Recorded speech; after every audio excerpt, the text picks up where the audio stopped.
Oh my gosh. I'm playing Pokemon. No way. Okay. Where is my thing? There we go.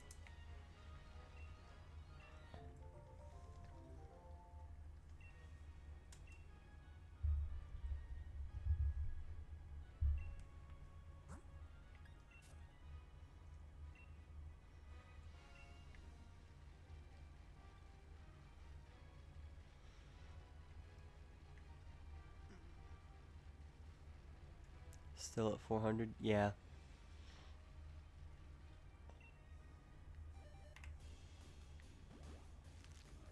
Hopefully, I do get something today. Because, I mean...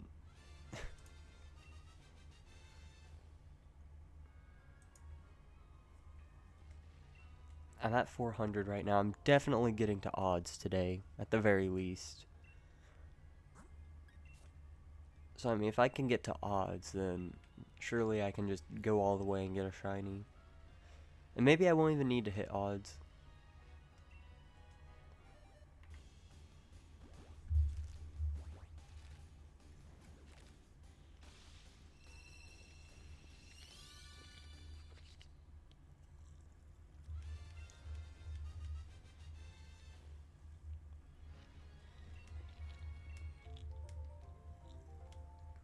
Knowing me, I'm probably going to be dumb, and I'm going to find the shiny, but then I'm just going to be so used to the process that I'm just not going to acknowledge it and just keep going.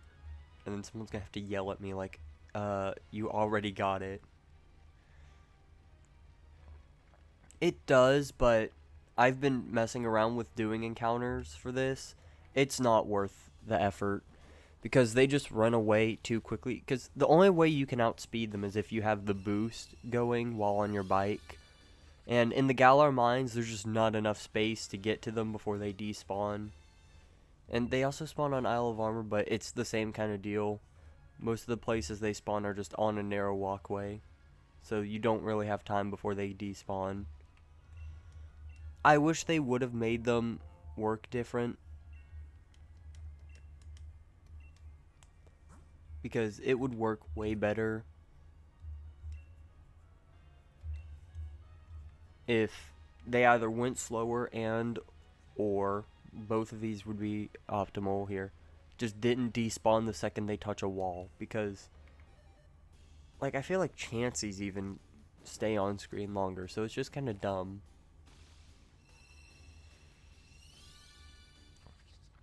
Error 404, Wimpod not found.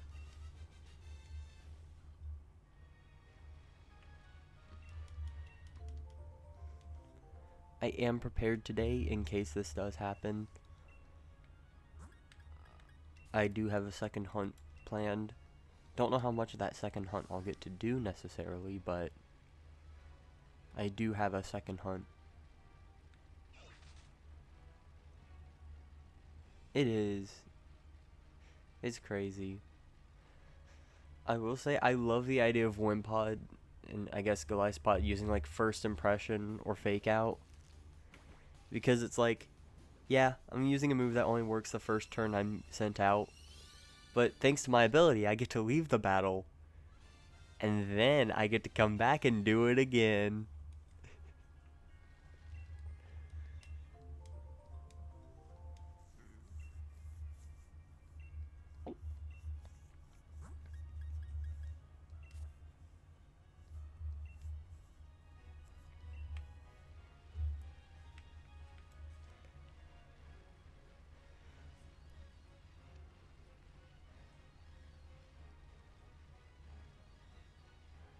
They're pretty cool Pokemon. I actually really like this line.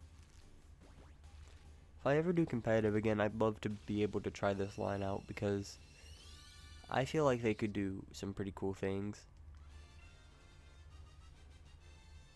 Hello.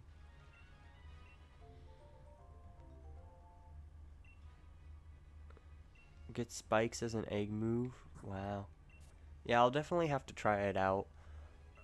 As far as competitive goes, I'm not too concerned over getting shinies for my team. It's more of if I happen to get a competitively viable shiny while breeding, then that's a great thing. And of course, with modern Pokemon stuff, you don't even have to try to get competitive Pokemon because you can pretty much pay to get most of the stuff.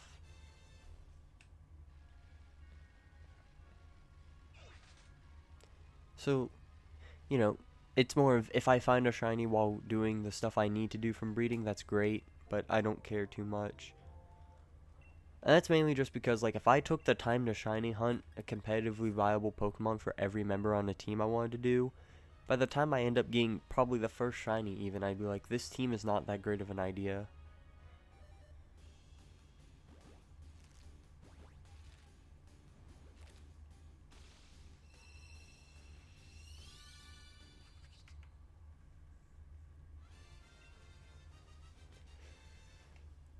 And I also like how they did egg moves even, because they changed it in Scarlet and Violet with the,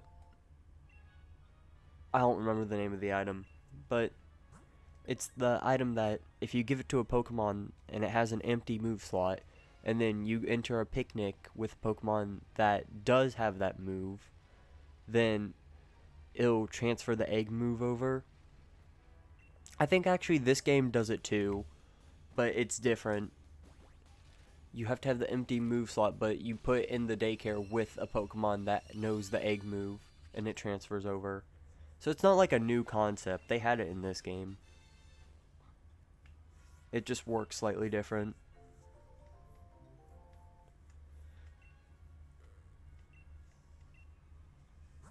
And of course, in this game, you have to pay money to leave Pokemon, so you're still paying for it.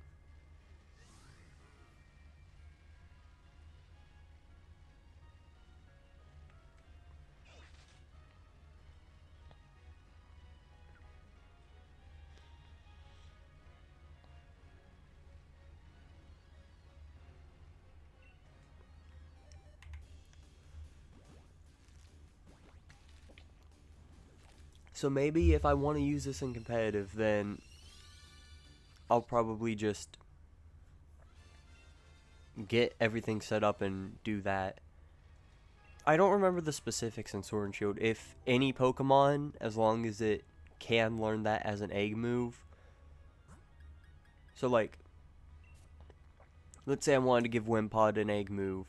If I can use any Wimpod that I have to put it on, okay, that's if I can put it on any Wimpod I have, or if it has to like specifically come from breeding, I don't know. I don't keep up with the specifics of the game. I just look it up when I need it.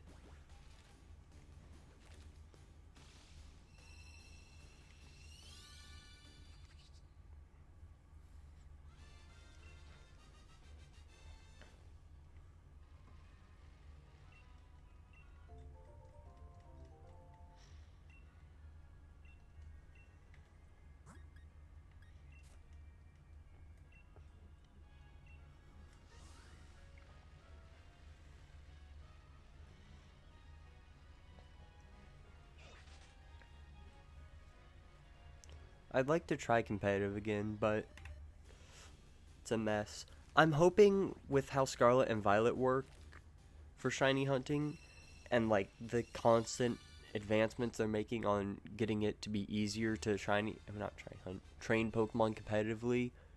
I really hope that leads to someday where, like, assuming you wanted to use shiny Pokemon on your team, it's not too hard to just go out and get the shinies you want in a couple of minutes. And then, from there you just train them. Because I feel like that'd be cool if they did, like, a nice split with shinies where you have the methods to get them insanely fast if you just care about having them. But if you care about the hunt, you have the option to just not go all out.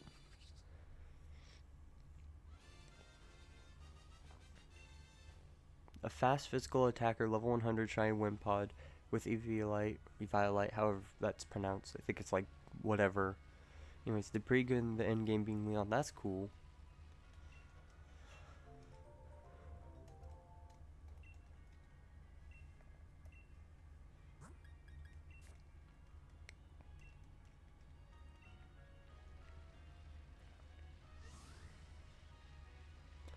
one thing I would like to see, which I've heard this idea be mentioned before, it's not like I'm insane and inventing a new item concept on the spot, but I have thought of this idea, like put thought into it, I guess. It'd be cool if we saw like a broken bottle cap or something of the sorts.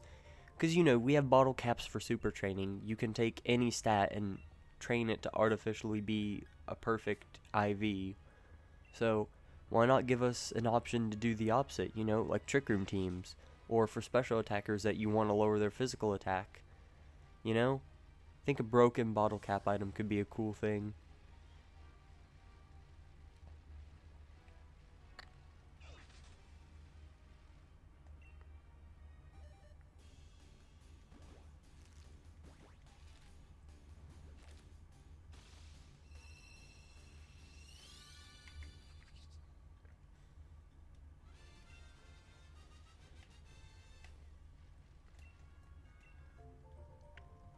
I'm sure there's things they plan to do going forward that will just continue to make it easier.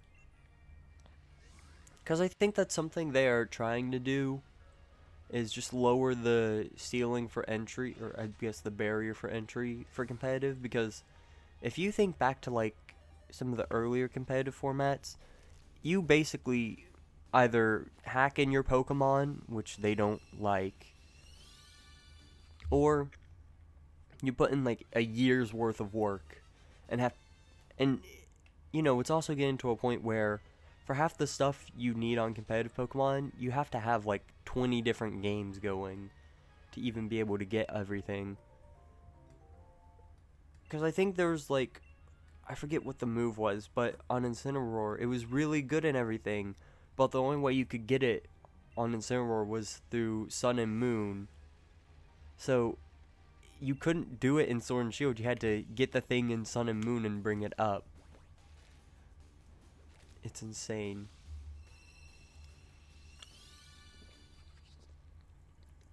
I really hope Champions is like their way to fight that even more, because you know it's going to be free, so that's one barrier that they take away. You don't have to pay for the games. Of course, it's still a better thing to do because you have access to more things right away.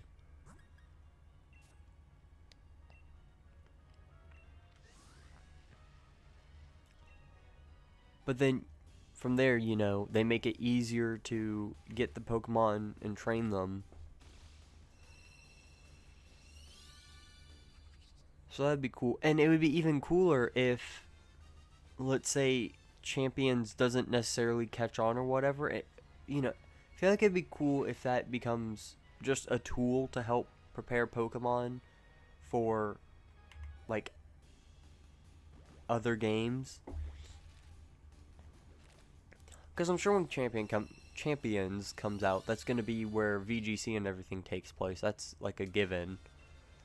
But then when it eventually shifts away from that to go into the next generation, or whatever game takes over after that, it could definitely still be a good tool for training Pokemon. So, I'm interested to see where that goes. Unless they plan to like keep this very active and future proof. So like right now we're getting it planned up to Gen 9, but then like when Gen 10 eventually comes out, like are they going to update it to have Gen 10 support, or is Gen 10 just going to take over? I don't know.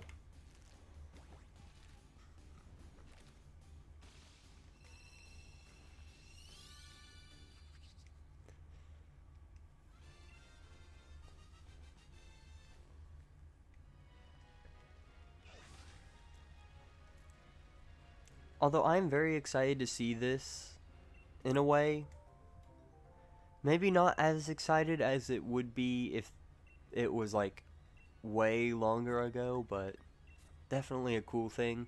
Because like, I feel like the whole appeal when we got these kind of games was like, you know, we have Coliseum. That's where a lot of Gen 3 competitive happens, because it's the Gen 3 battle mechanics, but you get to see your Pokemon in 3D and everything. And then Diamond and Pearl, we had the Battle Revolution games, and I think for Platinum one year they had like a special version of the game made that included all the Platinum forms and everything.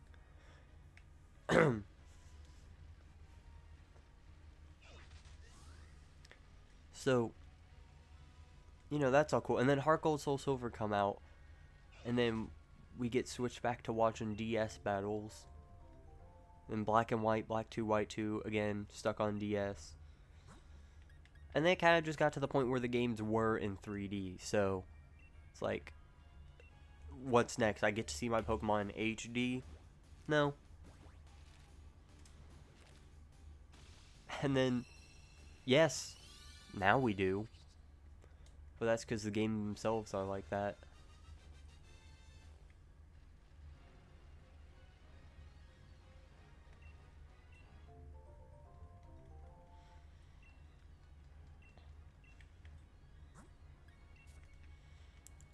But Champions is still, like, worth having because I assume it's going to have national decks. Which, gives so much more variety for teams. And not just whatever they decide to put in the game.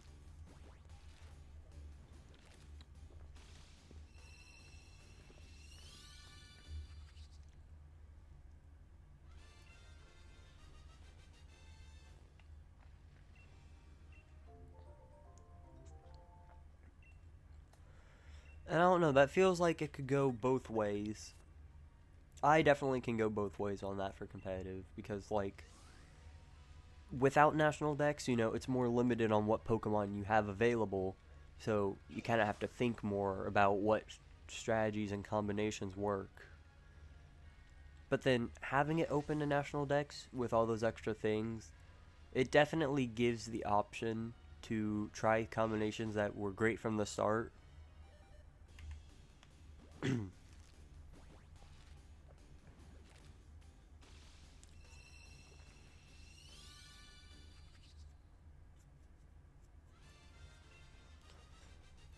And maybe it would be cool if they keep doing it in this kind of way, because, you have the first few years with the game where you're forced to use the Pokemon in that game specifically.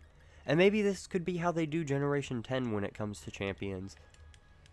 Where, like, you start off the generation, lock to, like, the 400 Pokemon that are included in the game. And then you get a little bit more with the 2 waves of DLC. And then by the time you've had the time to plan out, play with all these different things, then they go ahead and update, or in Scarlet Violet's case, they put out Champions. So then we have access to, like, everything. And there's even more to play with. Because we get the time to mess around with the strategies that we want to use. And then we get to do more stuff with it. I should not have gone that far on the bridge.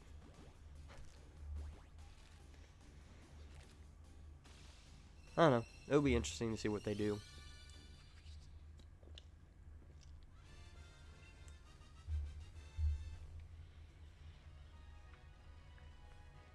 I'm also very interested in how they're going to end up doing Generation 10. They haven't announced anything for it yet, which is honestly pretty nice. Because that means at the soonest it's coming out next year.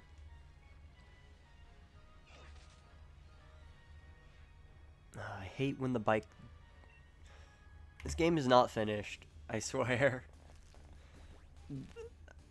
It gets annoying sometimes when you, like, start the boost and then get interrupted. Because then it keeps you on that wider turn radius. It makes it really hard to actually bike. Gosh.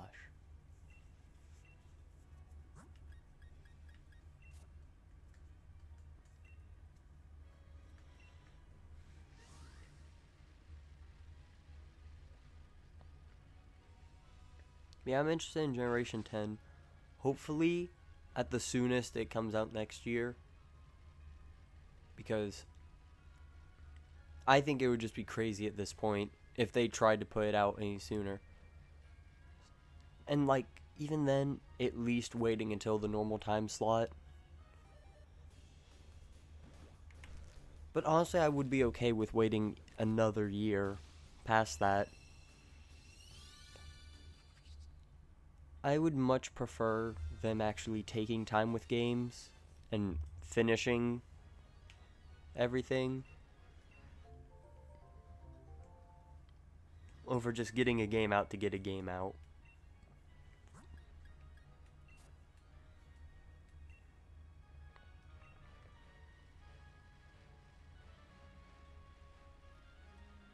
And I guess in a way they're already kind of being forced into that because we're not getting the next generation this year, which already sets them up to no longer be on that every 3 years. Or every third year? I don't know exactly how that worked. I don't know, because, like, Sun and Moon in 16, then you had Ultra 17, Let's Go in 18, and then in 19 we got Sword and Shield. 20 we got DLC. 21 we got BDSP. Then 22 we got... So I guess every third year? I don't know.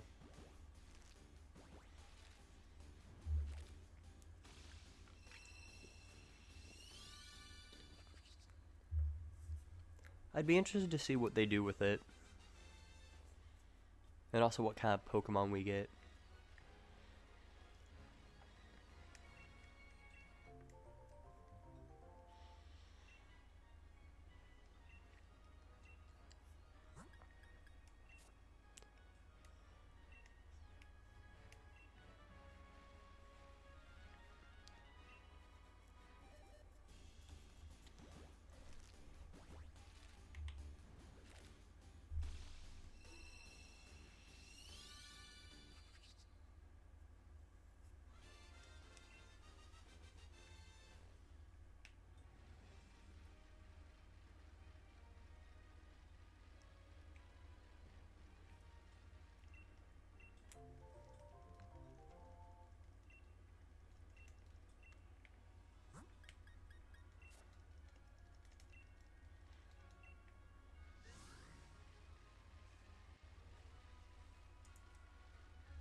I wonder what nature this thing is going to be when I get it. Because I'm not going for anything specific. The parent Ditto is Jolly Nature, but I'm not using that as, like, influencing the nature. I didn't give it the item. The Everstone, I think, is what item does that. I don't know. See, the Everstone stuff with keeping natures seems like it'd be such a pain to do for the regional variants, because you have to give a regional variant the Everstone to keep it when breeding.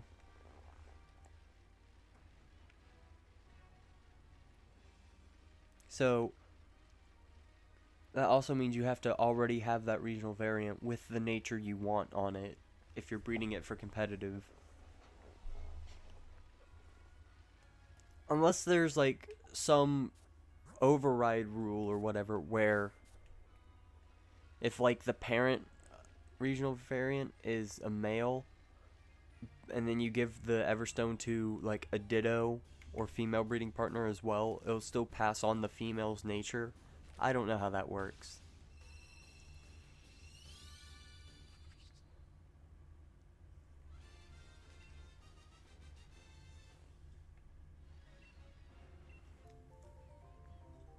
It has been a long time since I did anything related to like breeding and stuff.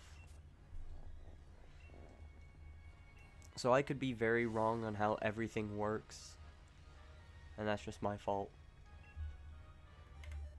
I might have hit that twice. No, I didn't. Let's go.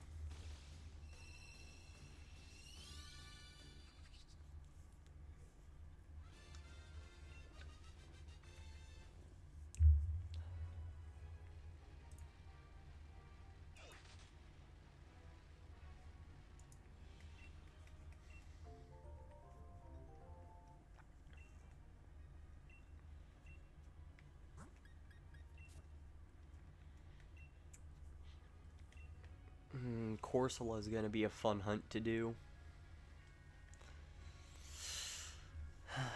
I'm looking forward to that. Not really, but I am, because that would mean I get the win pod today.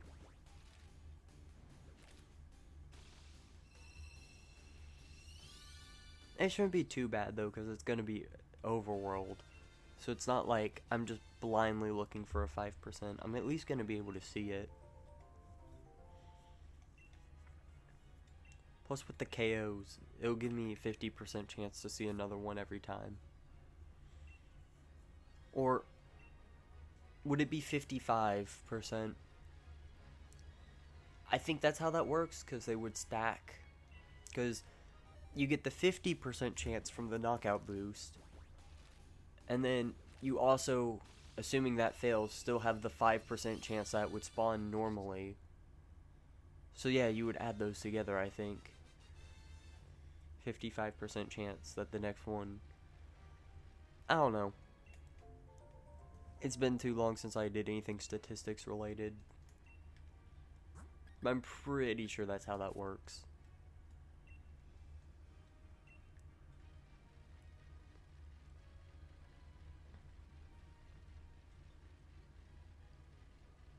Because I think it's the same for like Synchronize or Cute Charm. Like, you have the base rate that the ability actually works, but then you also have added on to that the default rate of it just happening anyways.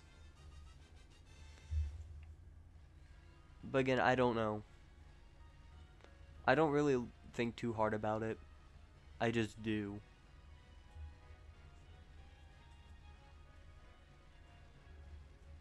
Are you gonna give me an egg? Thank you.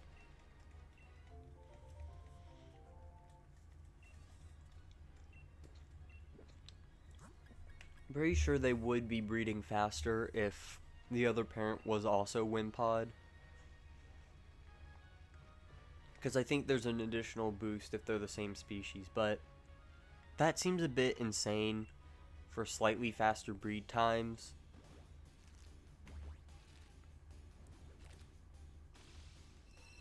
Like, that would imply that I have a secondary save, and maybe I do that someday. Maybe that proves worth the time. If I'm hunting something that, like, hatches really fast, then that probably is worth it. And just go out of my way to have a second save in a foreign language, just so I can go catch a foreign language partner for whatever I'm hunting. I don't know.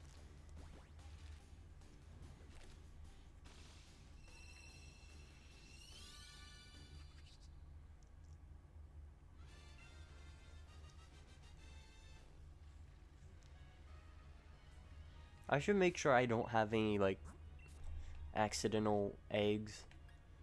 I don't. That's good. This is a lot of Wimpod. I need to go through and release these.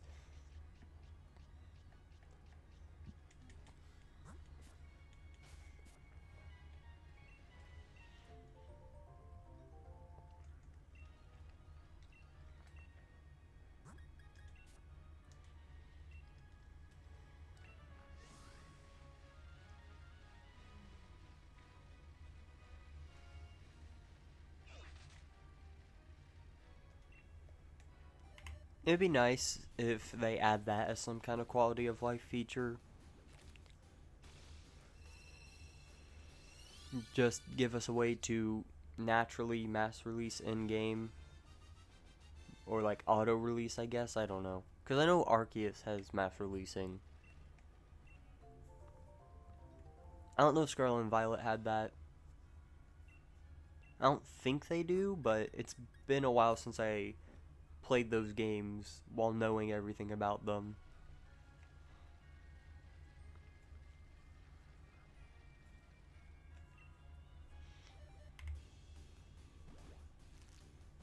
I know Home has it, but it's stupid, and it's like you can only release 100 Pokemon every time you log on. So you have to keep logging on and off just to release a whole bunch. Which is stupid, because I mean, I guess it's so you don't accidentally do too much or whatever. Or maybe it's just for their server sake. I don't know the exact reasoning, but like,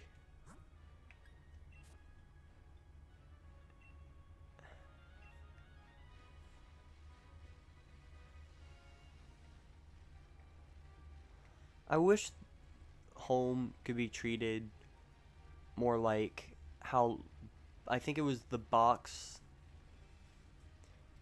It wasn't really a game, but it was a game on the GameCube.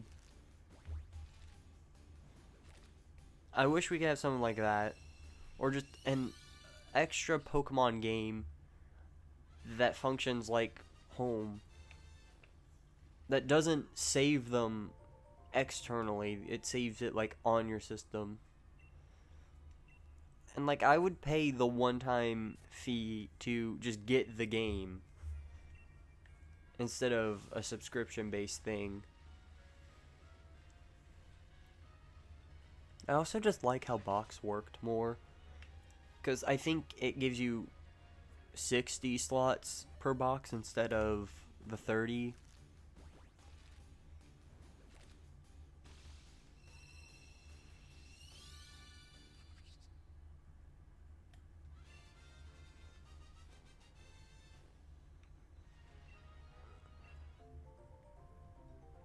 I don't know, it'd be interesting to see something like that. Or something they could do is just either home or the next iteration of it, whenever that happens. They have like the option of, you can buy it, like, just buy it completely, never have to pay again, and you have like the permanent access to it. Or you can choose to pay like a subscription for it.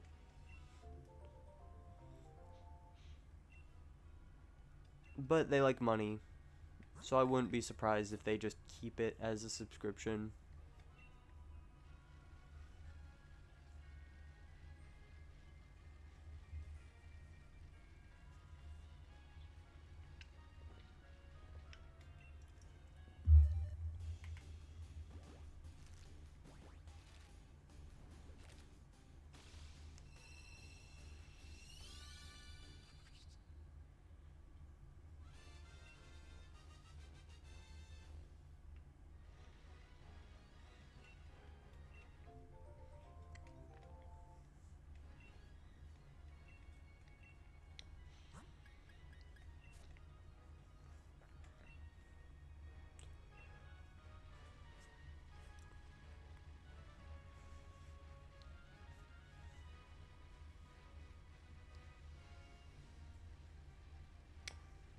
I definitely want to redo this layout.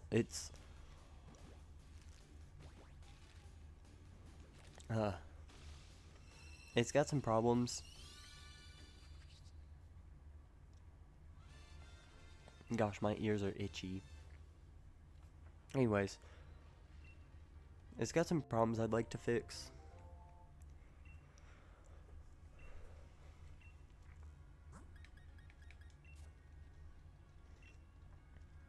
And I think one of the main ones is just the area for the recent and current. They don't really match the theme with their colorings. I don't like as well how they're like fixed objects. It's not like I could move them around as needed, which I mostly don't like for the dual hunt setup, because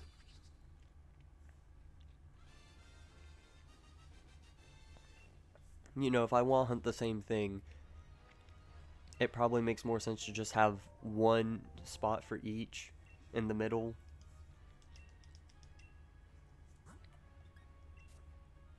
But if I'm hunting two separate things, I feel like it would make more sense to have, you know, two separate things.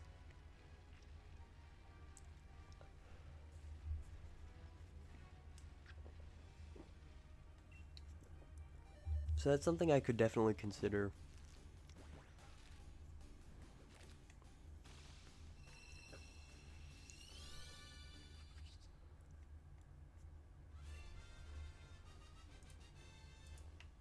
That might have been 450, 446, my bad. Let me check. No. I'm 2 behind. What?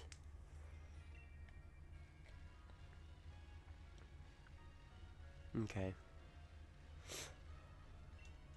Yeah, I'll have to play around with that. I also don't like the idea of borders around the screen because it's fake. It's not really a border. It's just a rectangle that I set up to put the screen over.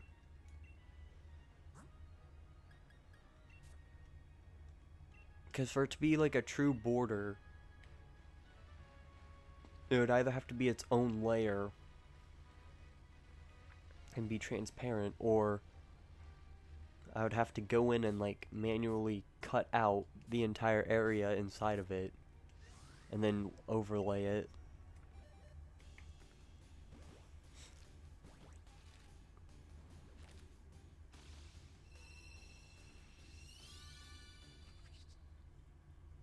Overall, there's some things I want to change about it. I'll probably do that after this. I don't know.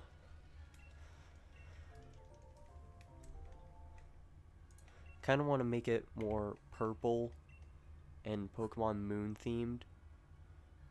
I upped the counter incorrectly. I did not fall behind there. I don't know what I'm thinking.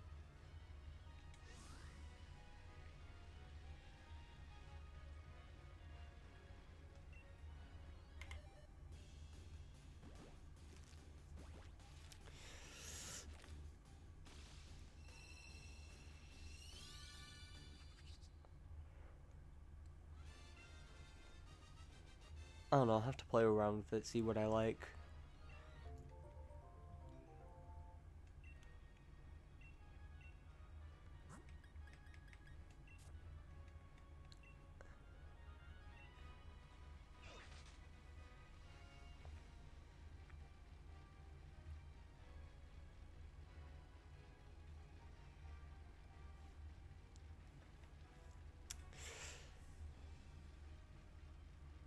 Yeah, I'd have to play with it. I think it would be cool as well if I could try to get some kind of Sun and Moon themed area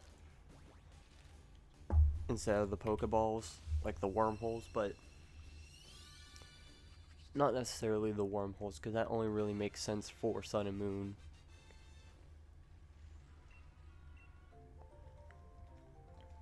So, maybe not. I don't know. Again, I just gotta mess with it.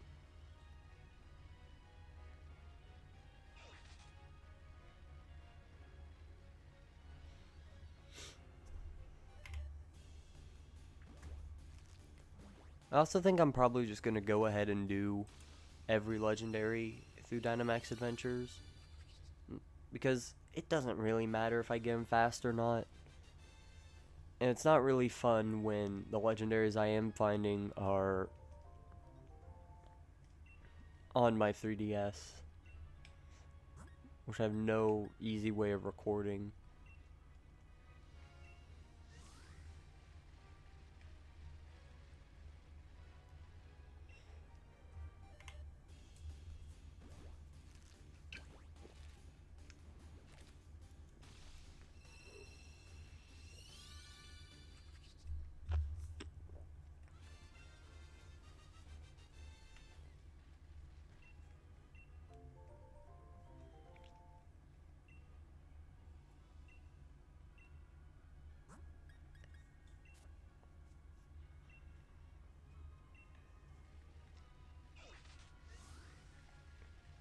I want to try some lock removal hunts as well in the 3DS games. I feel like that could be fun. Like, I want to hunt Sun and Moon legendaries that were locked. So like Lunala, Solgaleo, Necrozma, Zygarde. I don't remember if anything else was shiny locked.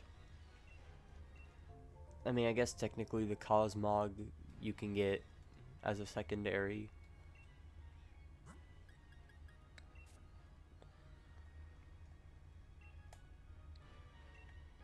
That was something cool they did.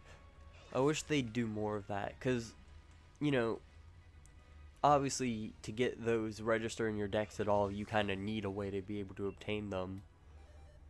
But I also think it's cool how you can then use that to evolve a second legendary that you can then use to trade for the other version's extra legendary.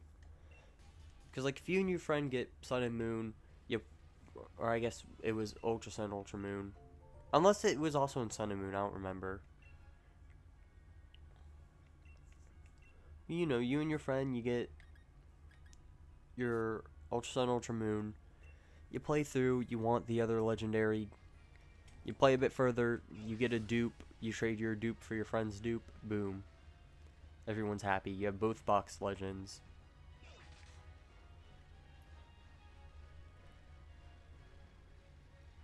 I also think like Omega Ruby Alpha Sapphire hunts could be fun with lock removal. Because, you know, you can do the starter hunt with the chance of the shiny Poochyena again. You can, let's see, what else can you do?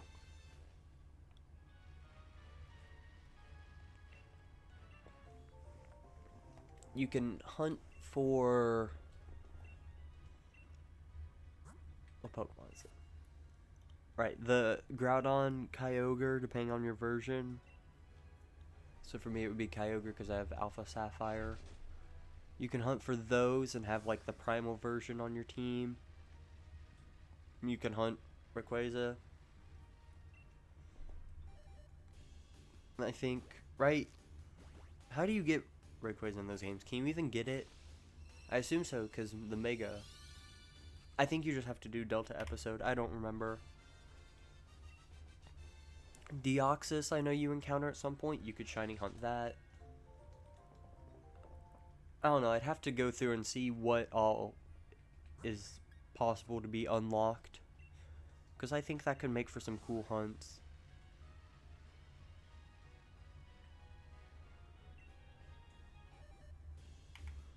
And another thing I'd like to try at some point is a combination of a few different things.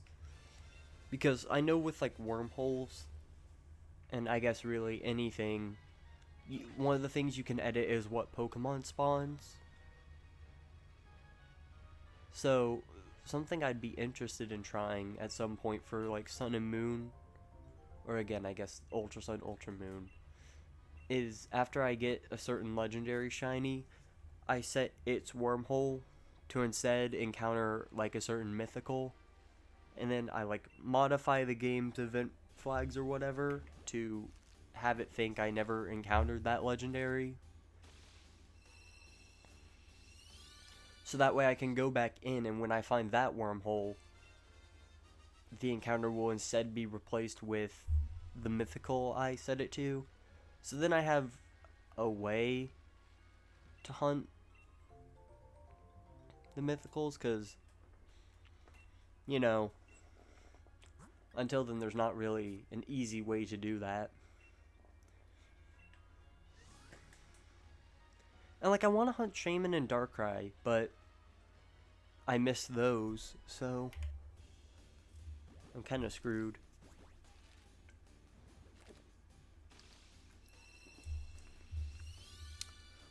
Unless they decide to do some kind of event rerun, which I doubt. Or people find another way to do like DNS exploits. Gosh.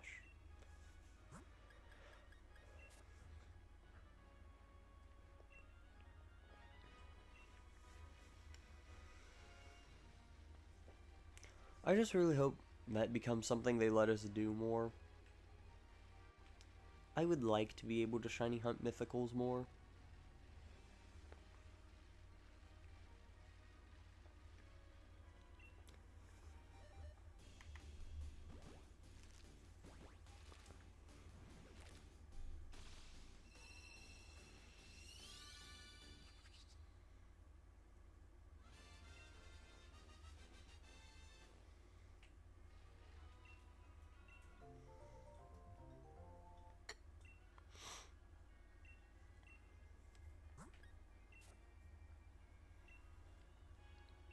And I think also something I saw is that you don't even really have to go all out to do lock removal, because you can just download a file to put on your 3DS for those games that just already has all the lock removal stuff done.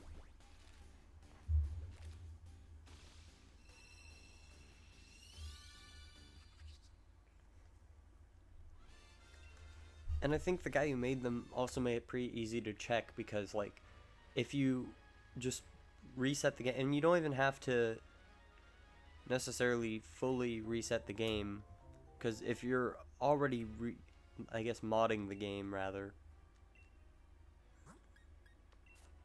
and then you have checkpoint, you can just back up your save.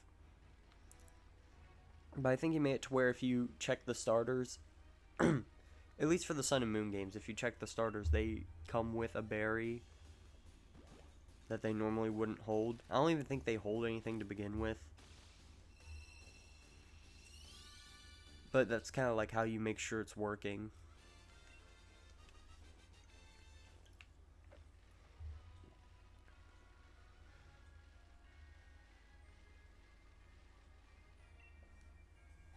Where are my eggs? Where are my eggs?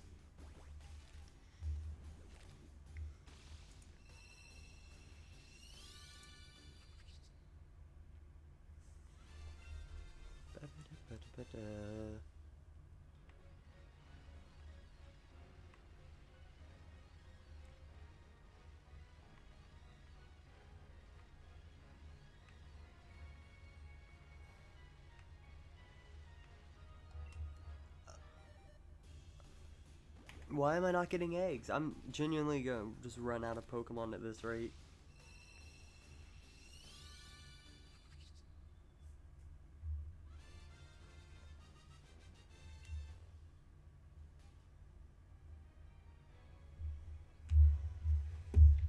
Finally.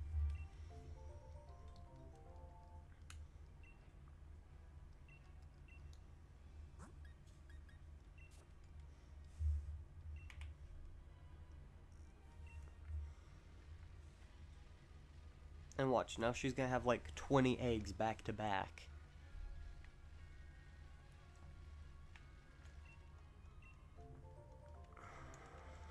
Knew it.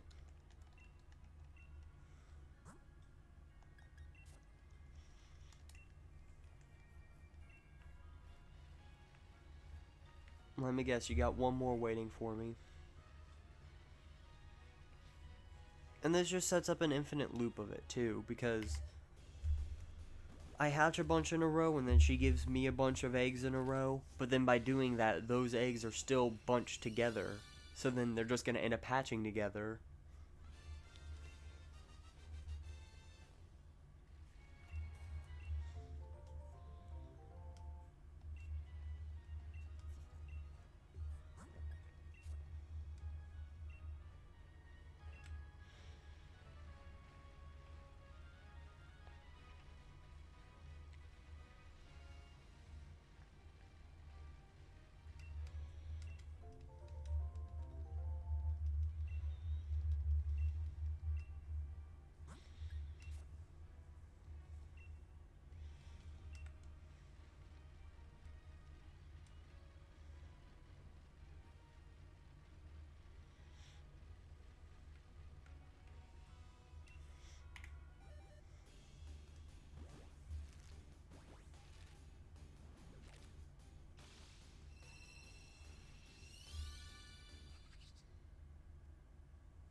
Hopefully this thing just decides to be shiny soon, so that way I don't have to keep dealing with eggs.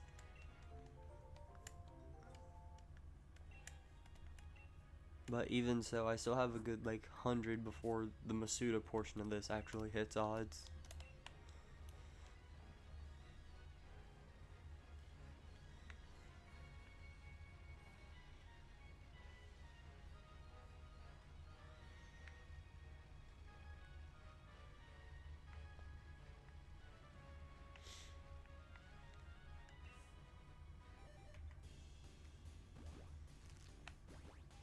Let's see, I switched to Masuda at 70, I think. So that would make 582 be when I've done 512 for Masuda. I don't know.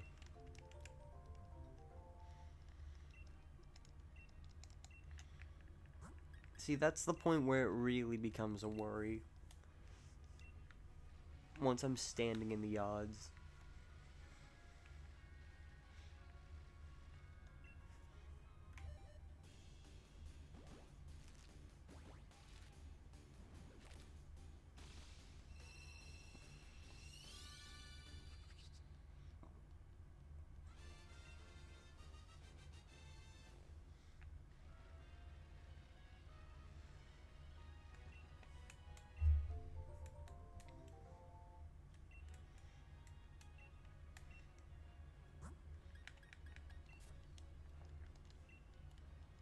Hopefully I don't have to go that far, but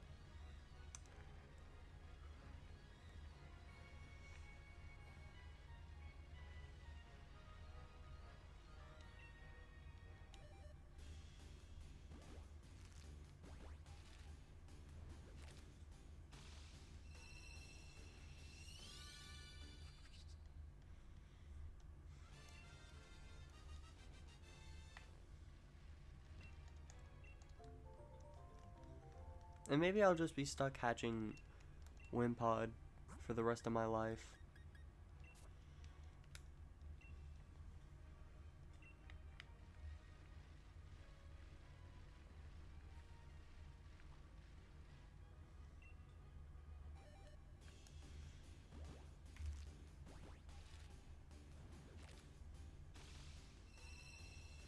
That could be fun. The never-ending curse of the lobster.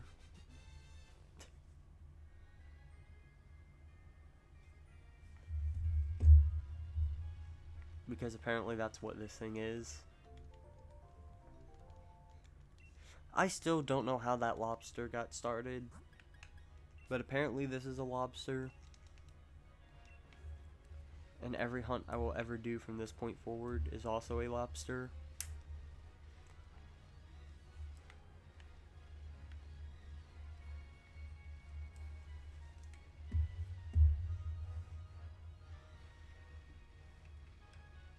I want to switch to doing this like one-handed and see if that makes it any more comfortable.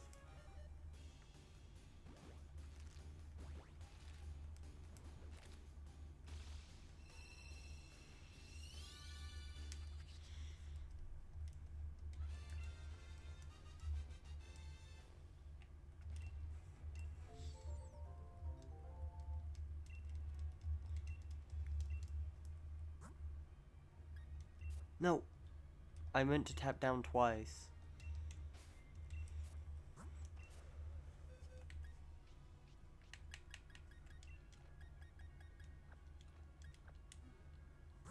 Dang it.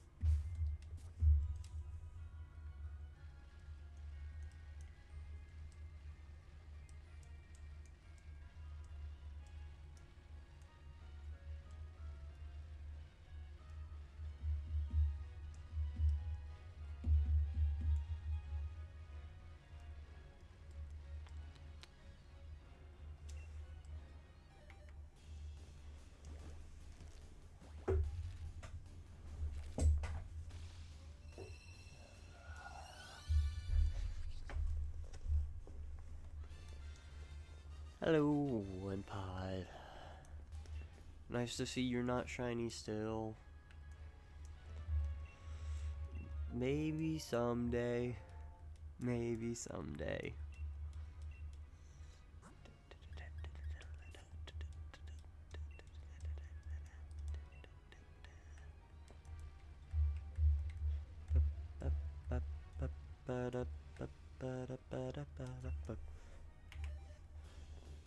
Be shiny, please. Please, I beg.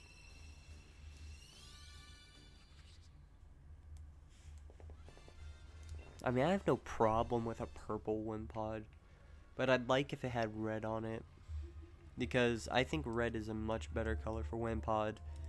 Just saying.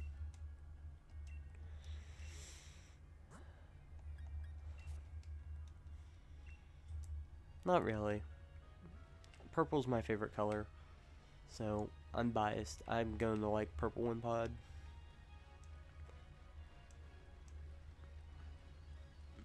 But I do definitely like the shiny, especially with how well it matches in a Premier Ball.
Alright, it took me about an hour to hatch.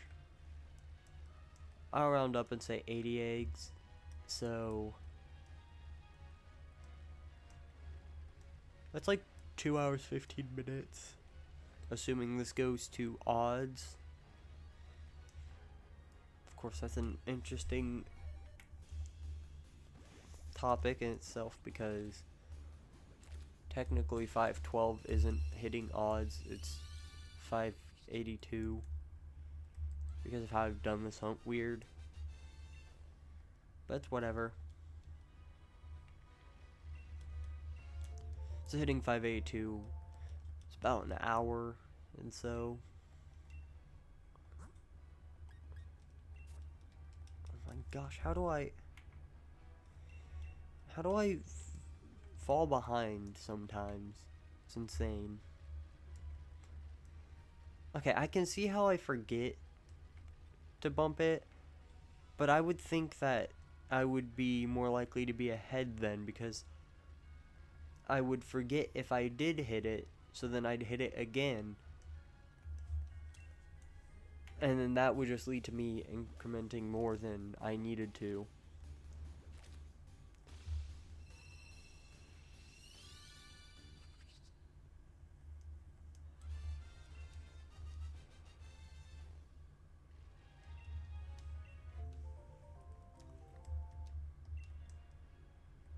You're back, welcome back.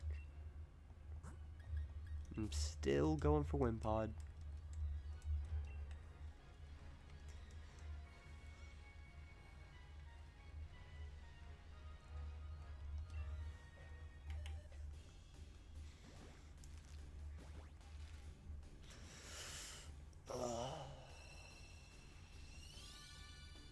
No.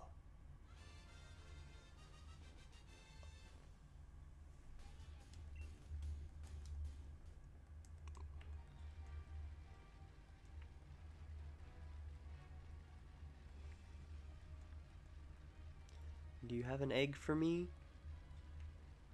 Thank you.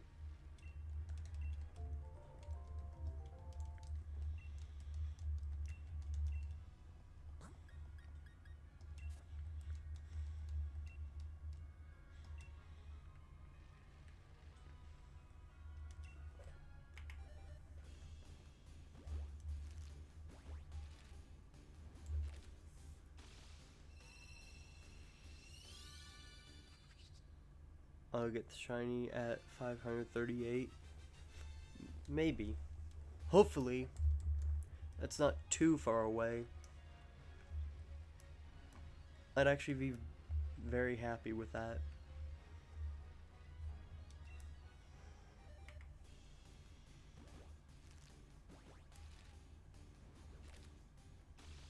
I think she did the thing where she crosses her arms to show she has an egg ready right when I went to start the hatch.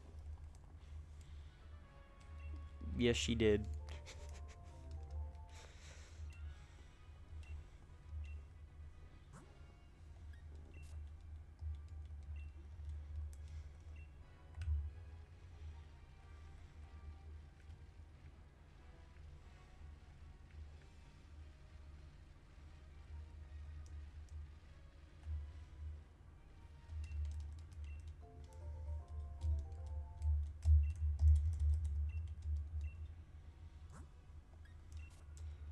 Alright, full party of eggs. Let's go.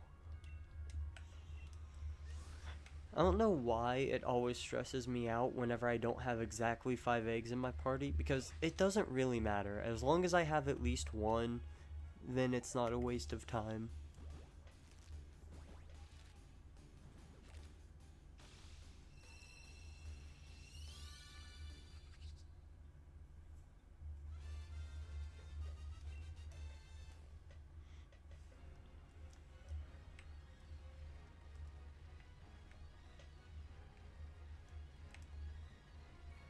I really only need to get stressed if I hatch like 3 in a row without getting a new egg.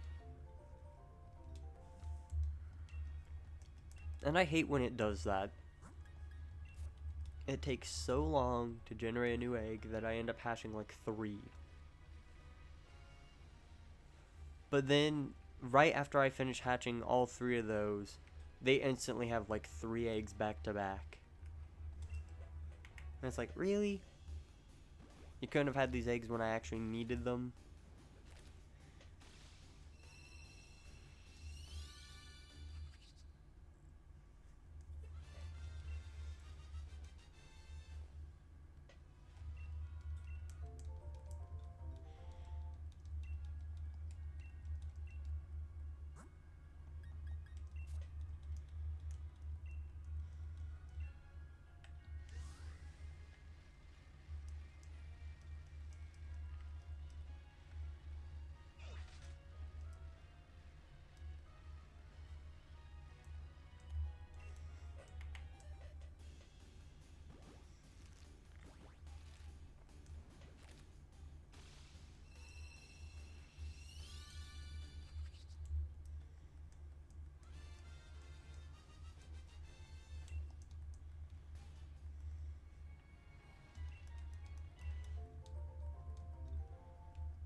Today has felt like really slow.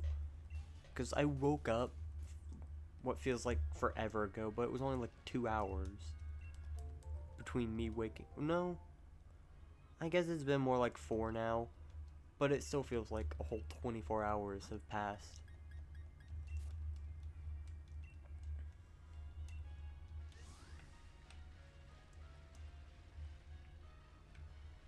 And maybe that's just because I woke up at a weird time, so my brain isn't used to whatever is happening.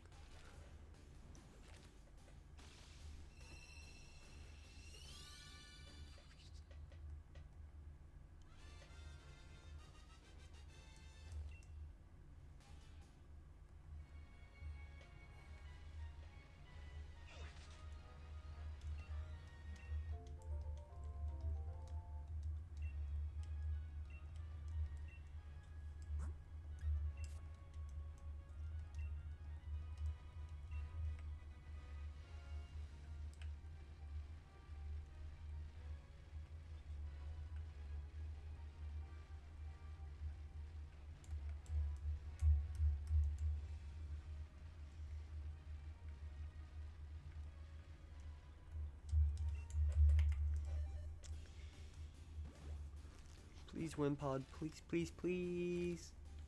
Please. Of course not.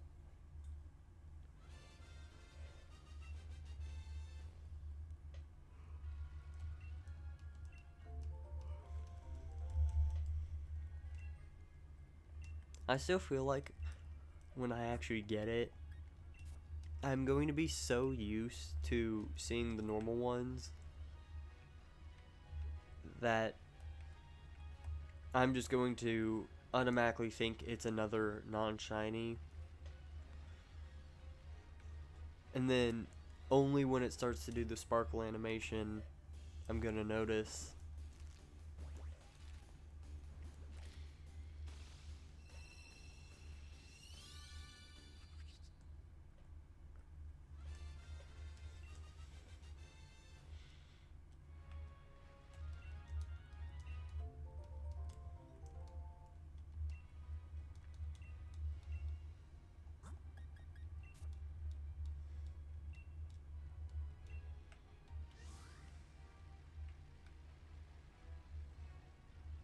I think it's interesting that Alola introduced 2 water bug types. Or bug water, I don't know. 2 Pokemon that have both the types bug and water. Not necessarily in a specific order, but I guess 4, but 2 lines. Because Araquanid and Glycopod. I think that's very interesting.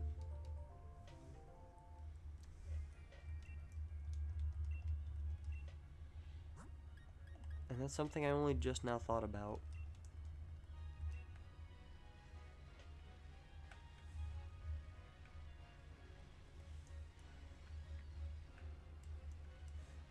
Araquanid scares me.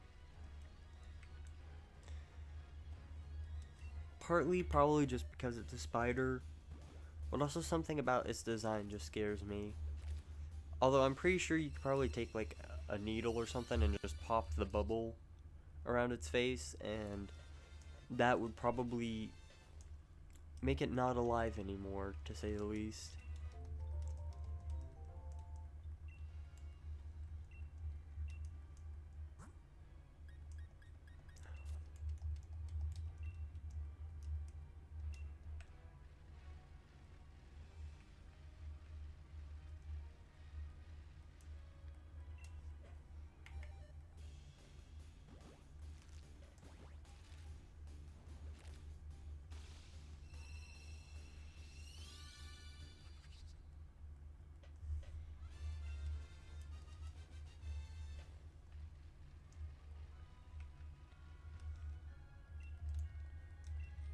Pokemon are so interesting.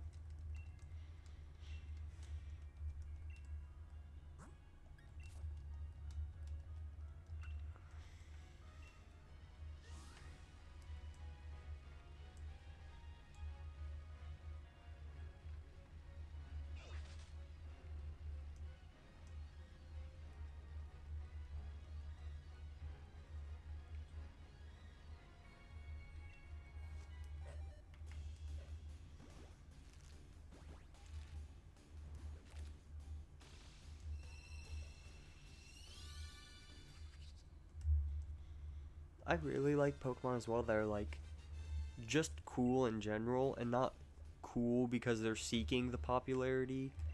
Because like you can definitely tell when a Pokemon is entirely designed around trying to be the favorite. Like they pretty much put all their thought and effort into designing the Pokemon with the intention of pushing it until people are brainwashed into thinking they genuinely like it.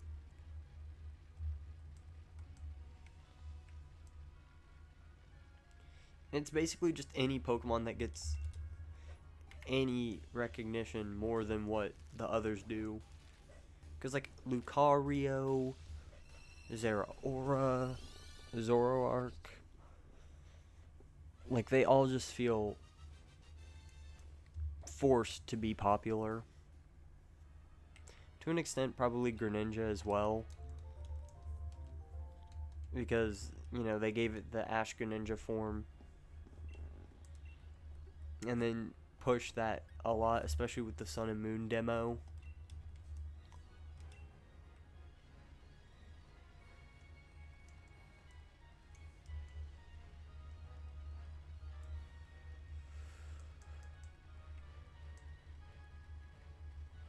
And it's not like they're bad Pokemon or anything. It's just interesting that they chose to try to push those specifically. And then meanwhile, we have Pokemon that have barely any merch. It's even crazier when it's like two from the same line have such contrast. Like, you look at Armarouge and Cerulege. They love Cerulege. They love pushing that thing. And then Armarouge, what does that really get? It's clear they designed one to be the favorite. And then they only do a lot for the favorite and not a lot for the non-favorite, which makes sense, but I just don't like how they almost force it sometimes. If a Pokemon is naturally someone's favorite, or even just naturally a fan favorite, then yeah, it makes sense, you know. A lot of people like Pikachu, make a lot of Pikachu. If not many people care about Wurmple, then don't make a lot of stuff about Wurmple. But don't, like, force it. I don't know, it kind of sucks that some Pokemon are only getting a lot of recognition because it was almost forced onto people, instead of letting people pick a different favorite.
Okay, my counter is right.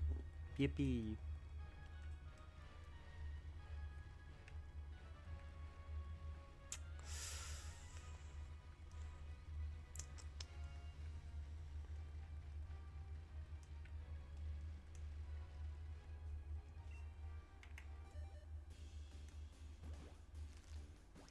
I'm getting close to 500 eggs. Oh my gosh. Not 500 eggs. 500 Wimpod difference. Because 70 of the Wimpod were not from eggs. You know, I really should just subtract those 70, but that doesn't feel right to do. Because it's not like removing those from the counter is going to change the fact that I encountered them. And since they were all done with the intention of getting a shiny, then, you know, it feels wrong to just straight up remove them.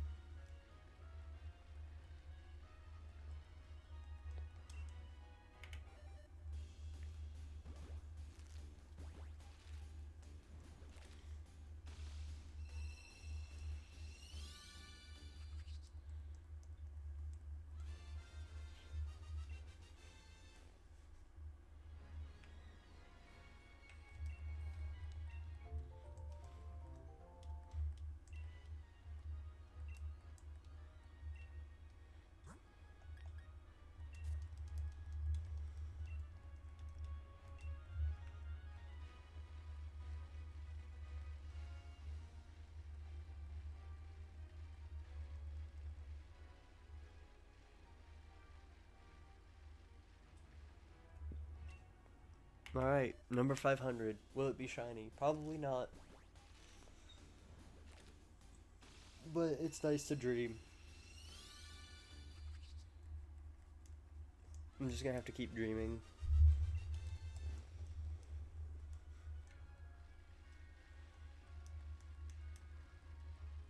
If this goes to like 600 eggs, I'll probably put it on hold, honestly.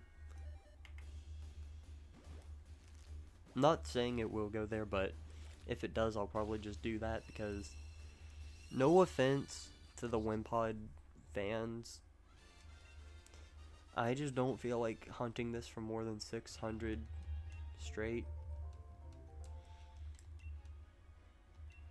I mean, it's not necessarily 600 straight because I've been breaking it up. I've been doing some Shining Pearl hunting. So it's not like I've only done Wimpods for the past 600 shiny attempts. Once I get there, of course. I'm still 100 off. Well, or actually I'm only 99 off. Get it right.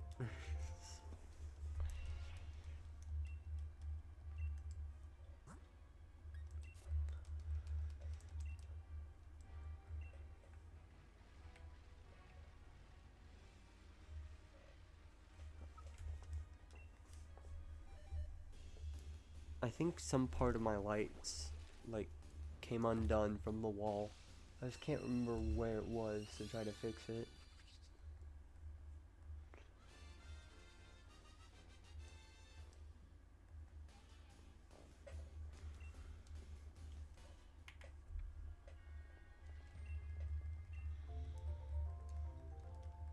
I keep forgetting to set up the auto encounter. I don't think I'm ever going to end up doing that.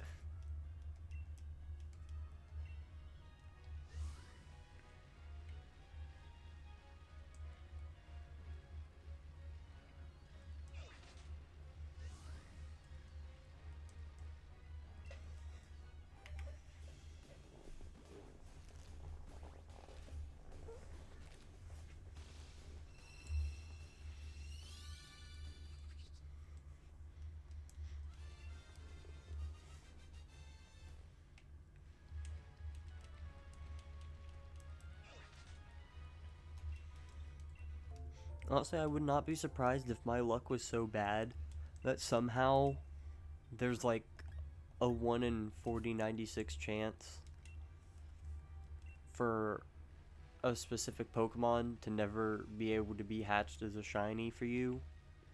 And I just so happened to pick a hunt for a Pokemon in a save that would never be shiny.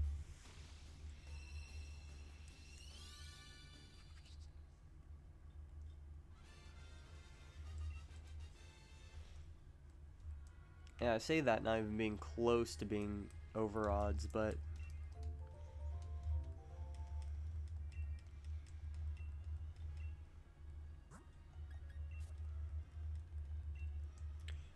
I just know someone's not gonna have context as to me starting the hunt. You're doing your Eevee hunt and sword right now? Nice. Good luck with that. Are you doing encounters or eggs? Because I think in sword isn't Eevee.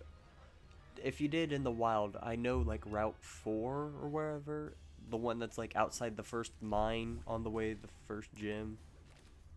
Eggs, okay. Because I think in the wild it's rarer in sword. I don't remember though. I haven't played sword as my main version in a while.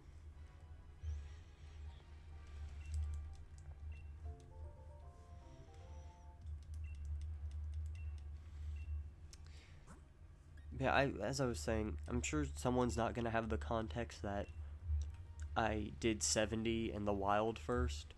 So then they're going to see me slightly over 512 and be like, dang, over odds, huh? And I have to explain, no, it's not over odds technically because I switched to eggs but didn't reset the counter. It's only in shield? I thought it was in sword too. I feel like I remember getting it in sword. Plus, that wouldn't really make sense if you can get the Eevee evolutions in the wild.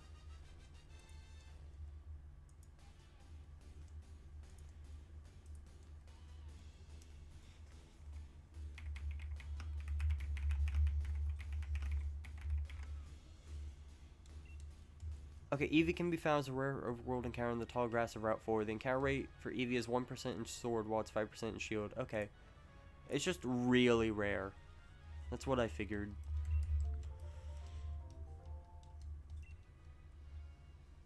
And that is definitely why I never went for a shiny Eevee when playing sword. Maybe I'll do that. No, because Scarlet and Violet exist. Why would I put myself... It's for the fun, though. You know? Sometimes the hunt isn't about just getting the shiny. It's about what you do to get the shiny. Sure, I could hunt a whole outbreak worth of shiny Eevee in Violet. Or I can hunt it in the wild. In Sword and Shield. With the brutal encounter rates.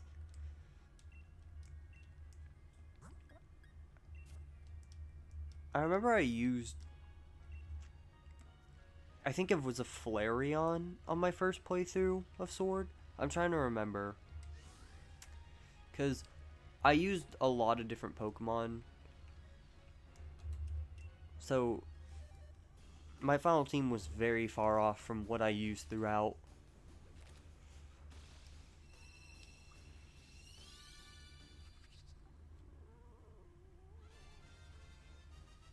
But I think I recall using a Flareon at one point because I found the Firestone in the wild area.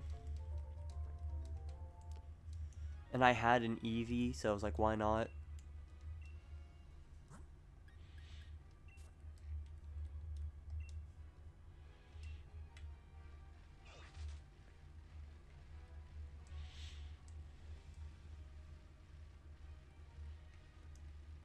Kind of wish sometimes I could go back to that first playthrough and just be stupid like I was back then.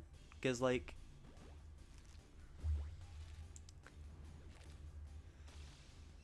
you don't have the shiny charm? Dang. Good luck.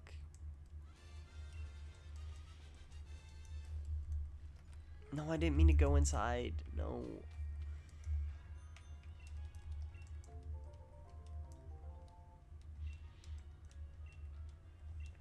Yeah, I wish I could go back and experience, like, the stupidity I had.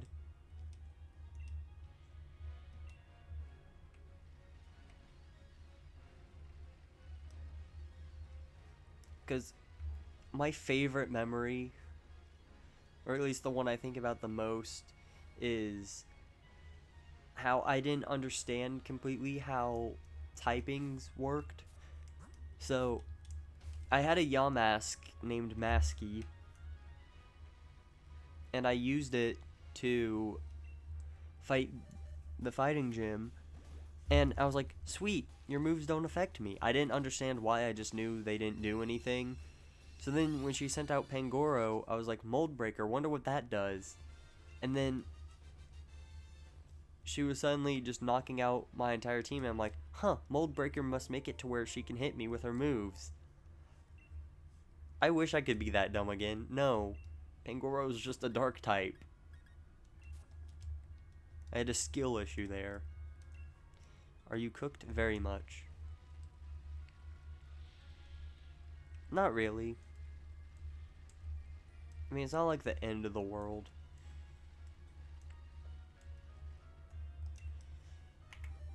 Unless it is.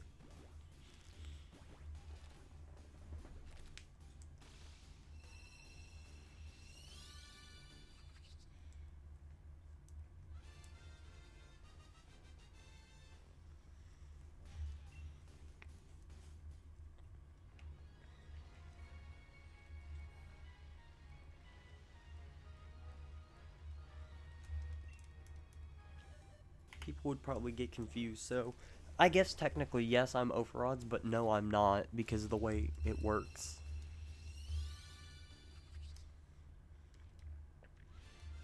I am still a good 70 away from actually being over odds.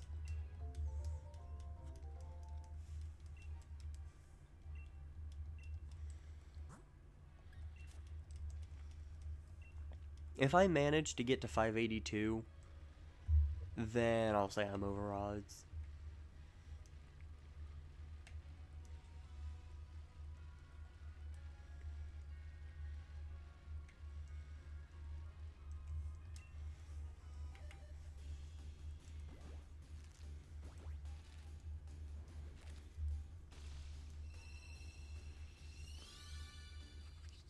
If I felt like doing math, I'd actually figure out what encounter is technically odds, because the 70 encounters I did, they still definitely add up to something. So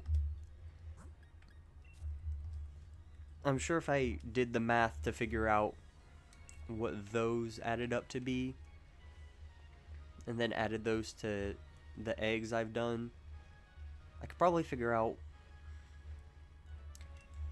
what the closest to actually hitting odds would be.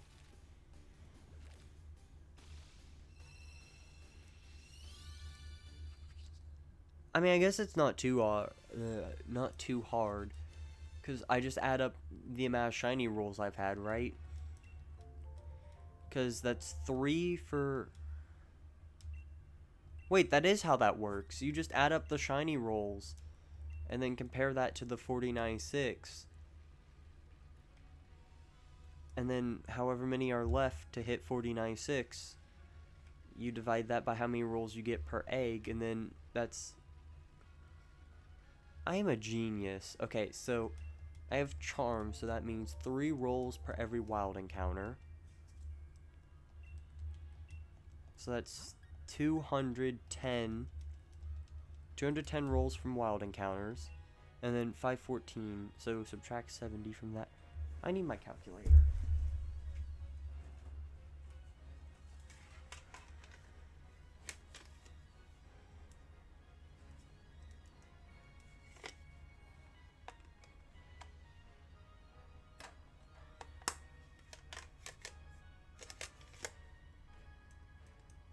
Never mind, it seems this is the sad day where I learned my calculator died on me. Rest in peace, calculator. Okay, to the online calculator. So 514 minus 70 is 444.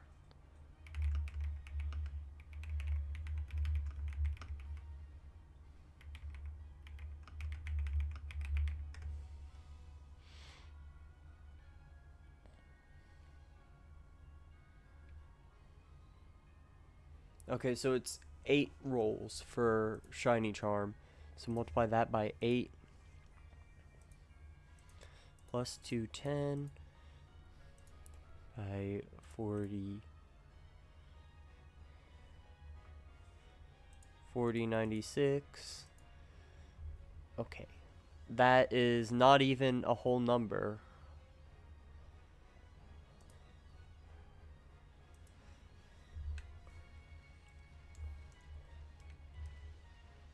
Oh, because I did that wrong.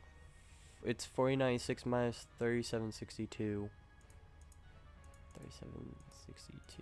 3762.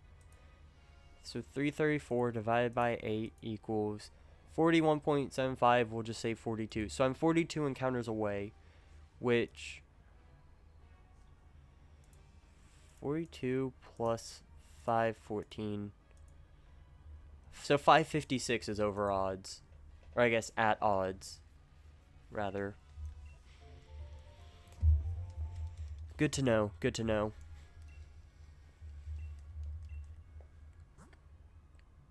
And of course, I suddenly have an extra egg.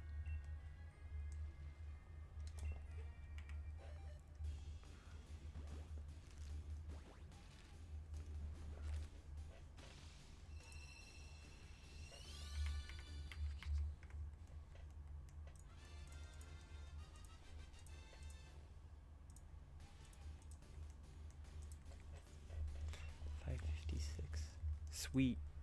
So that means I'm almost 40 away.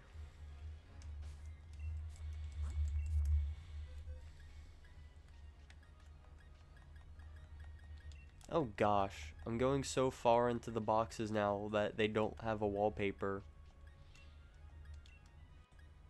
I forget which one I used. Was it 5? No, it wasn't. It's 9.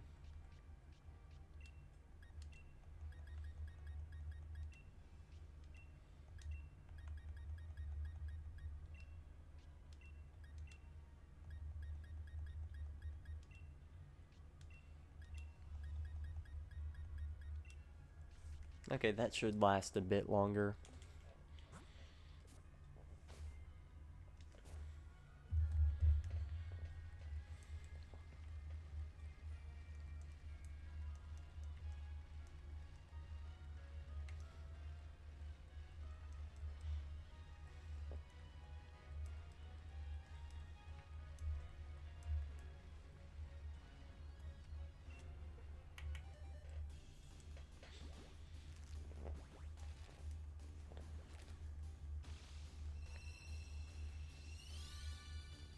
Using math to determine how cooked I am.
I think I forgot to do the encounter for that one. Oh well.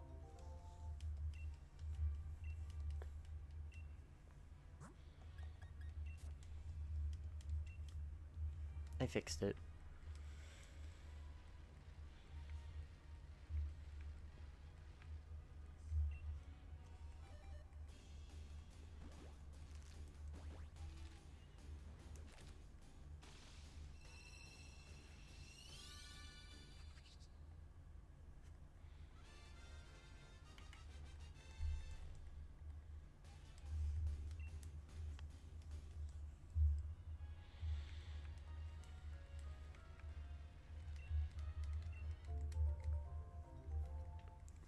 We need to attach the wheel to something that spins around.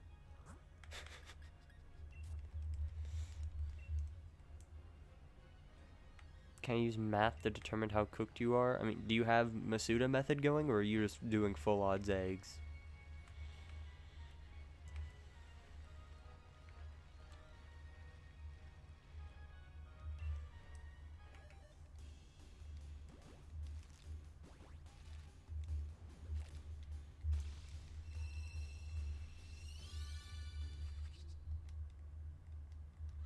You don't know?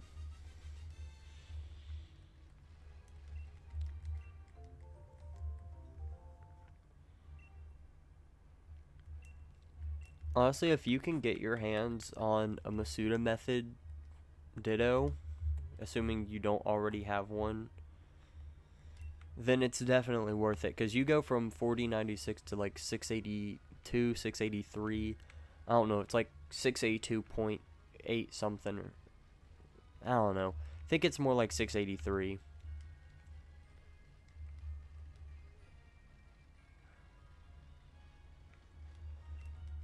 So it's definitely worth to have Masuda method, because it just makes it that much more likely.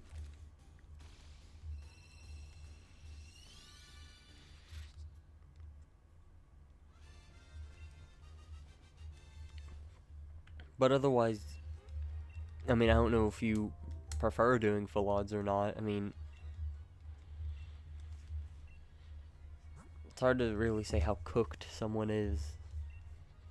You don't have a Ditto. Oh. Are either of the Pokemon from a different language? Or I guess, are the Pokemon you're using, are they from the same language game or are they different?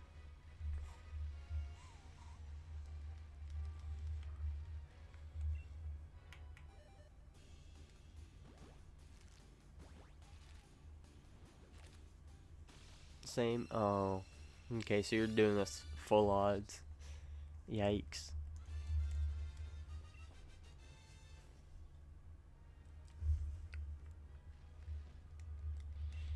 I think there was like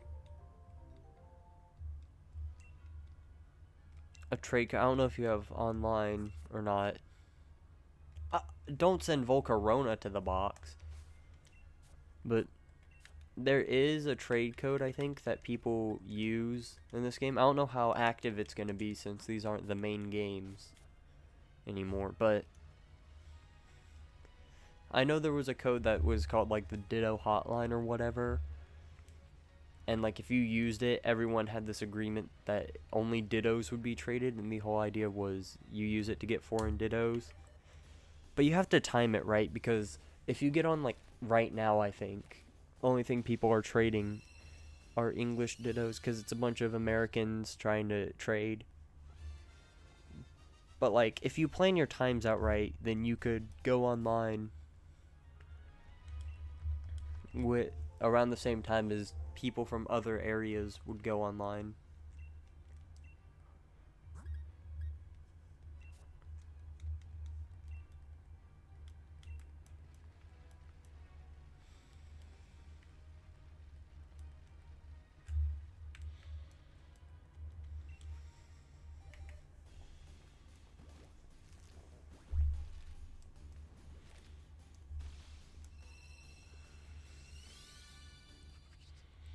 Wimpod.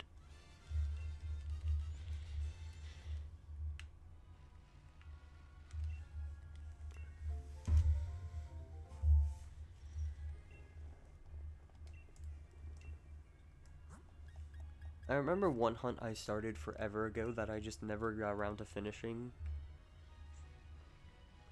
But I was hunting for a square shiny Litten, I believe it was, through Masuda method.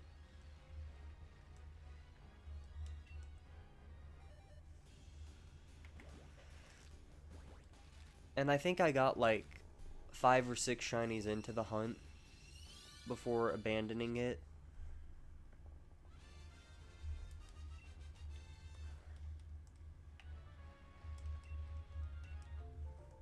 So maybe someday I could pick that hunt back up. I don't know. I remember I started it because I initially did it with Rowlet because I wanted the square shiny Rowlet. And I think like first or second phase I ended up getting a square shiny Rowlet. I think that could be fun too. I'd like to Masuda another starter in this game. Because, yeah, I can get them all in Scarlet and Violet with, like, no effort. But I want to put effort into it. So maybe someday I'll hunt a Rowlet. Or Litten. Or both.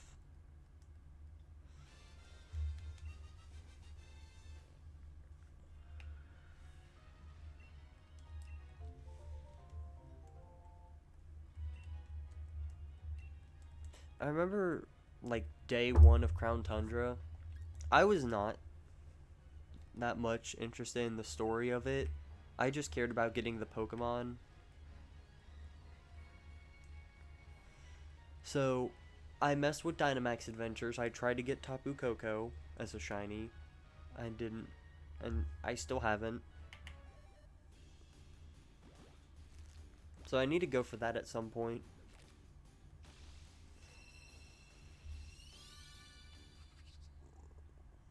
then I remember I messed with the Reggies. That was fun.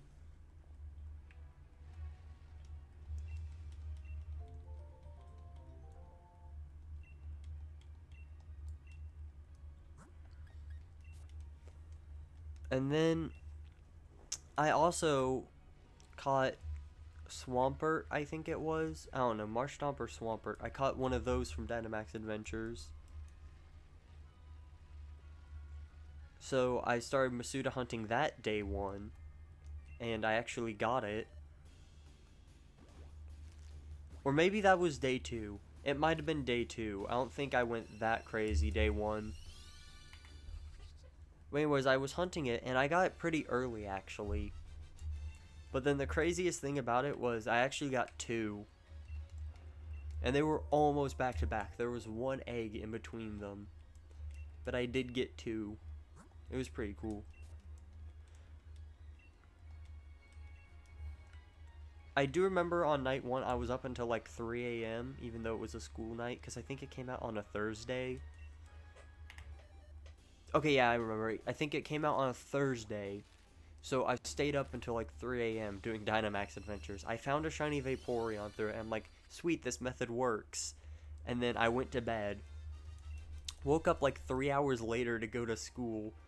And then in like the last class of the day, the kid sitting in front of me turns around, looks at my eyes, and is like, dude, you look tired. Are you okay? I'm like, yeah.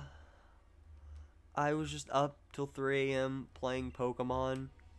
And the guy was like, relatable.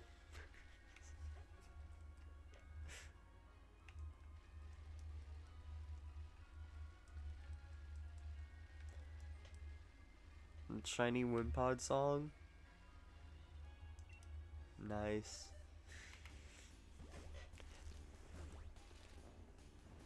So yeah, I ended up going home, and I think that was the night where I started doing Tapu Koko some more. I didn't get it, but then, you know, I instead started Masuda hunting for Mudkip, and then I got the two of them. I'm like, well, there goes my hunt idea. Back to doing Dynamax Adventures. I do remember I shiny hunted Regice.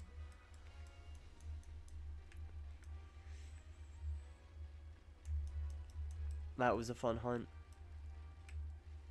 And I actually got a square shiny, which is kind of cool because of the way they're programmed. They're more likely to be star than square. It's the same as Masuda. It's a 1 in 16 square chance. But it was pretty cool. I got a square shiny Regice, and I was like, nice. And then I went to hunt Regidraco, because that was my favorite at the time. I think now that time has passed, I'm more of a fan of Regieleki, however you say its name.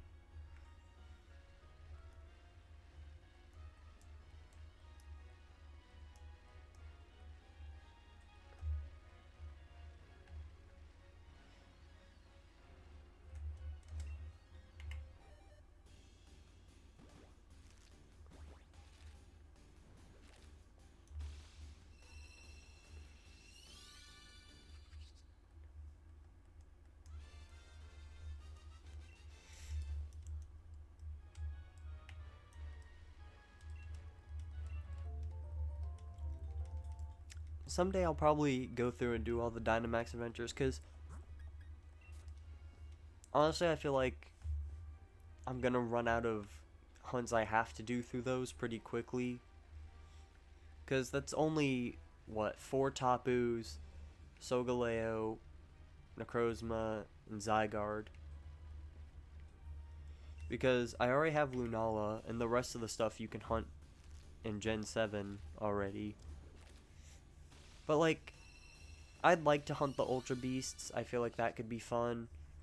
I'd like to do past Gen Legendaries, because, again, I think that could be fun. So, I'd have to see.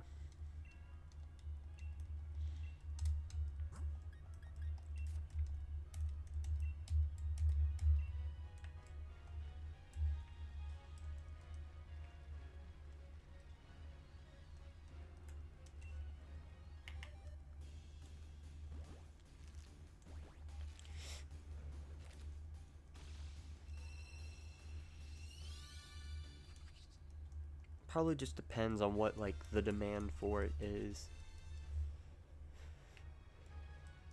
Because, like, if there's demand to do a lot of Dynamax adventures or a specific target, then I'll probably do that.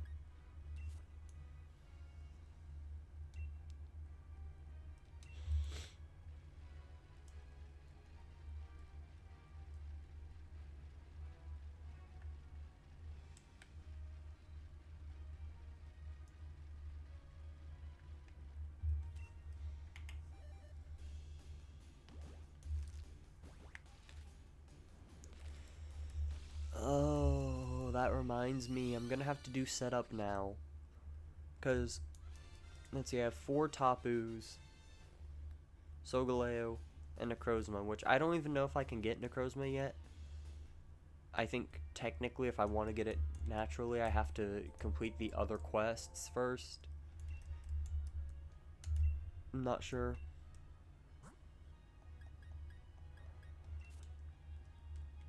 And, like, I'm sure I can just get the path from someone else, but I know the game is very weird about that. Because there have been times where I tried to do, like, Necrozma and other Ultra Beasts before I unlock them myself. And, like, the game would be weird about them and sometimes just completely delete them for no reason.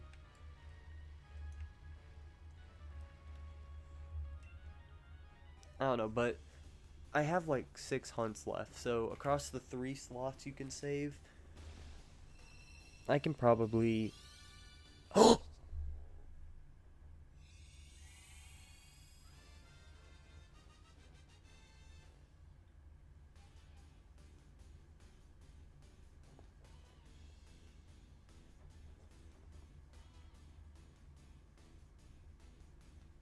That's it!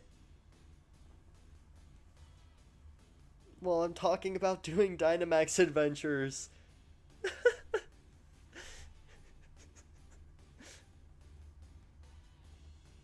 You were 2 away. That's crazy. That's crazy. You to be that close as well. Oh my gosh. Okay. You know what? I'm gonna save. It's female, which is interesting. Alright, check summary. It's not timid, unfortunately. It is serious. Okay, that doesn't count because I had like a 1 in 5 chance, but serious nature. Obviously no mark because egg shinies can't have a mark. I would say let's check it out in battle, but I don't think you're the prime suspect to be sent out in battle. That's probably not the right wording at all. But that's not necessarily something you should send out in battle at level 1. Just did random numbers. That's usually how I do guesses. I just try to pick the most random sounding sequence. Anyways, I have 4 eggs left, so I'm just going to go ahead and hatch them and just see if I can get any more shinies. I'll have to update everything now. No. I have to do stuff. Alright. Hold on. It's probably way easier to just change which one I'm using. Because this one's already, like, resized for the layout. So I just have to switch this to Wimpod. And see it's already sized properly. So properties, I found that at 536. There we go. The next one is going to be 538, so this egg right here that I'm about to hatch. So maybe there's some crazy chance that you just get this one right too.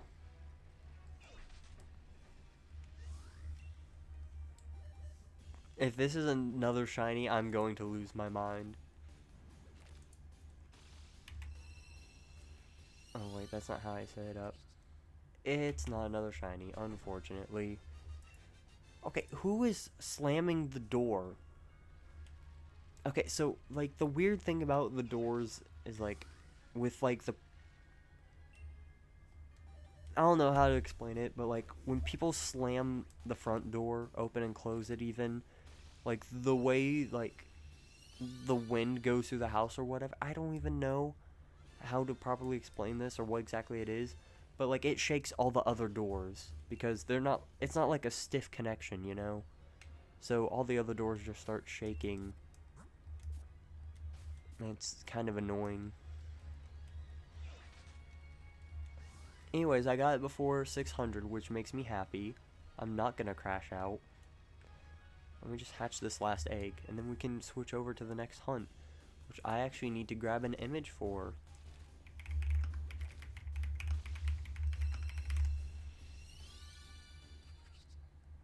Let's see, where can I find one? Ian Corsola.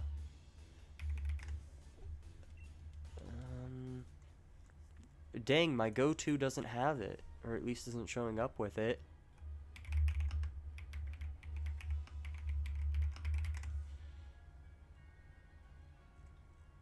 Hold on, maybe I need to just...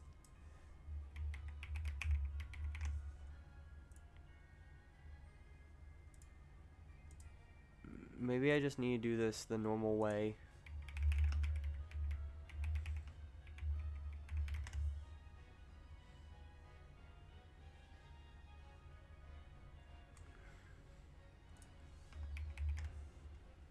There we go. Found it. Download. Alright. Alrighty. So this is going to be under my new downloads. Right, there it is. Oh, you're a tiny fella. Oh, it's low quality. Oh, it's low quality. Uh-oh. Low quality. We don't use low qualities. Shiny Corsola. If I can't find, like, a good... Okay, yeah, there's, like, nothing for this Pokemon. Which is weird, because I used to have a high-quality one, so I don't know why I can't easily find that.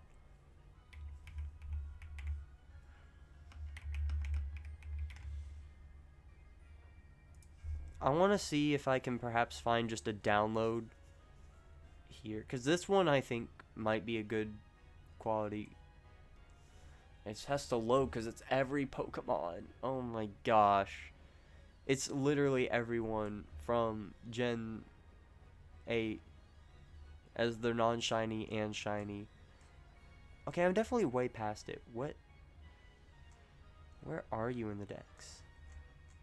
Is it not going to show up because it's a regional variant of a Pokemon and not... Oh, it's at the bottom.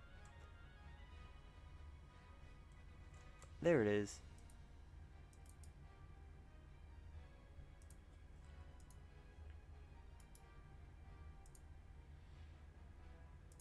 I want to see if this one is by any chance higher quality. If it's not, then... Oh.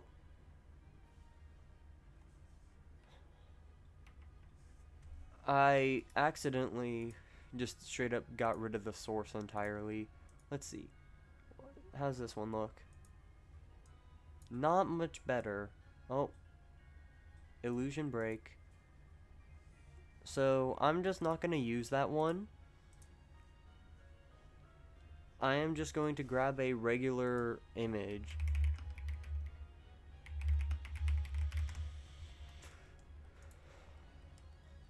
Because clearly there's not a very good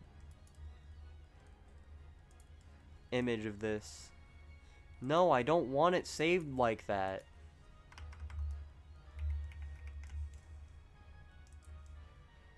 Why does this format of file even exist? Because, like, nothing accepts it. I genuinely don't think anything actually accepts that as a file type.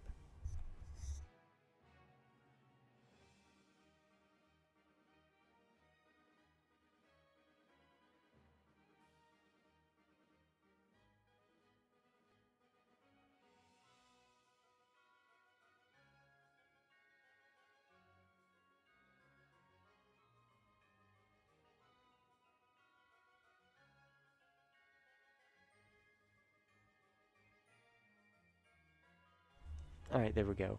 I need to, at some point, release all these. I'm not too worried about doing all that right now. I'm just happy to have the shiny. Okay, this is weird. Can I just dump them in the box this way? Yes. Yes, I can. Do I not have a box dedicated to my shinies, or is this guy just out of luck? I swear I had a box. Yes, I do have a box for shinies. I don't know why I even have all these in here, because I have, like, all the ones I found during Lunala. Yeah, I haven't even counted half of those towards my living dex. So it just baffles me even more. Anyways, on to the next hunt. Galarian Corsola.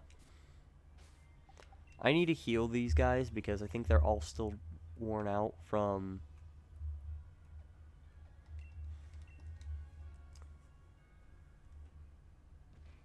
when I tried to do Wimpod in the wild. I don't know why it took me forever to remember what I was going to say. Okay.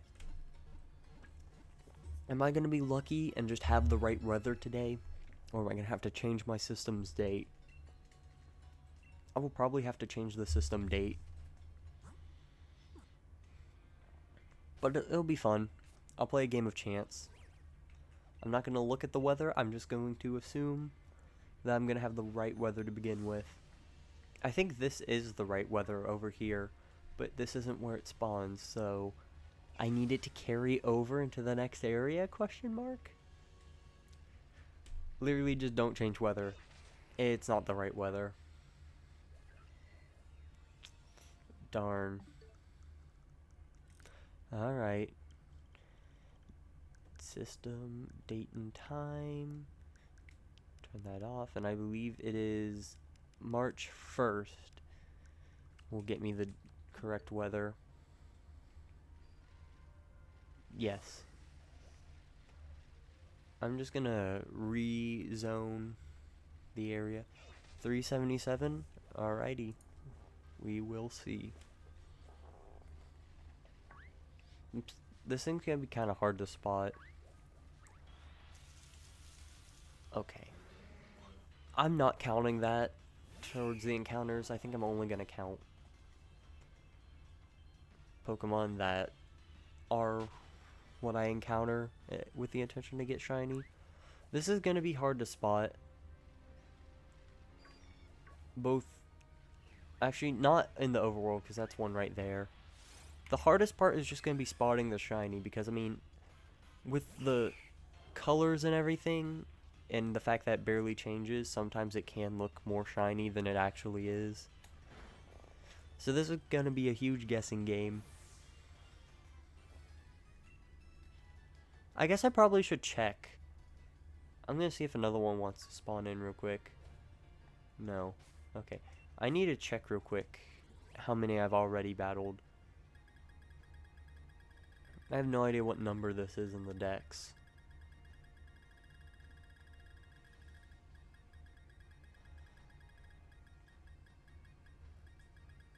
I'm sure it's somewhere in here. Oh, there it is. Okay, 2. Technically, I'm at 2.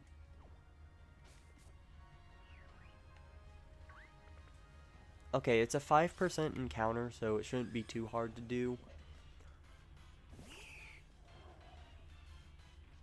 I think the biggest issue of hunting this is just weaving my way around other spawns. That will be an issue. Okay, so this thing just isn't an easy one-hit KO, and I don't feel like training up more Pokemon right now, just with the intention of being able to do that.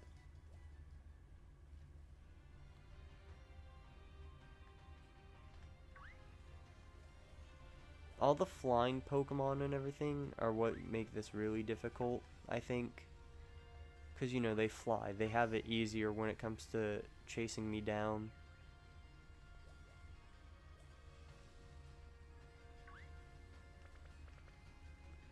I'm going to try to keep my camera zoomed out, though. Butterfree would be a fun hunt. I think I do already have one from Dynamax Adventures, but again, I haven't counted my Dynamax Adventure shinies yet, other than the actual targets. So, Maybe I'll go and hunt Butterfree here one day.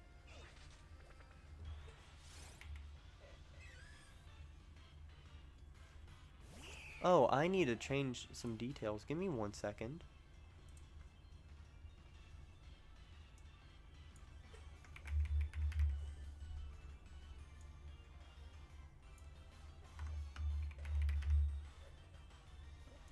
Okay, and then I need to change this as well.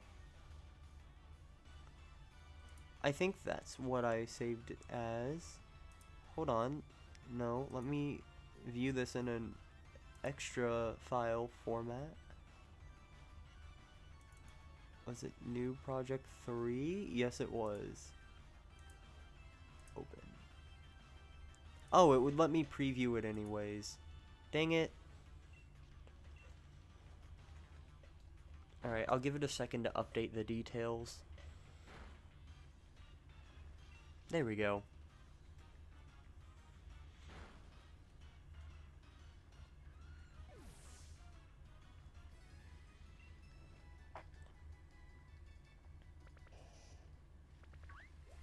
Okay. Thank you for not being green. Thank you.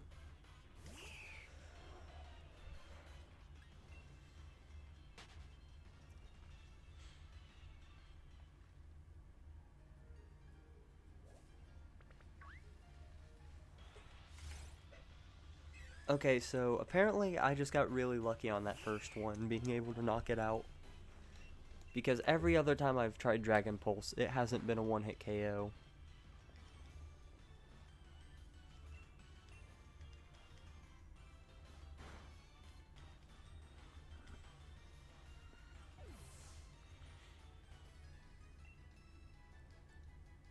And I think maybe Altaria just isn't that strong specially, or this thing is bulky specially.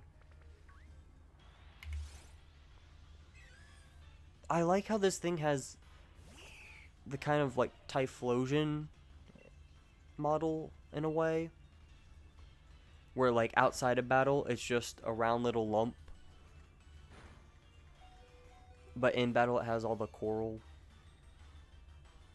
Can I get something Eevee will take you to find the shiny? Well,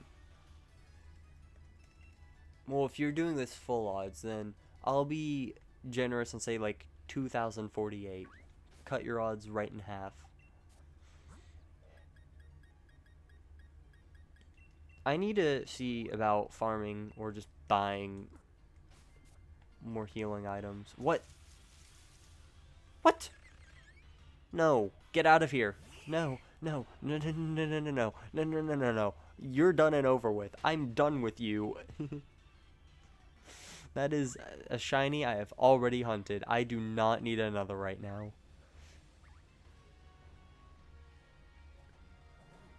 Oh. Was there another Corsola on my screen too? So that's amazing. I think my issue is I'm trying to use a special attacking Altaria. That is 100% my issue. Well, Altaria is down anyways. Hopefully this is easier. Square shiny! No way! It's square shiny? I actually did not know that. Is that just how Sun and Moon shinies are? They're more likely to be square?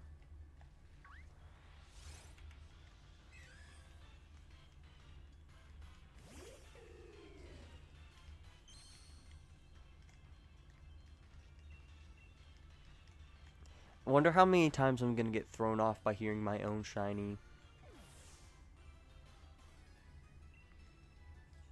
What does that mean? Okay, so Sun and Moon shinies, or I guess just anything from the 3DS. I don't know how exactly this works.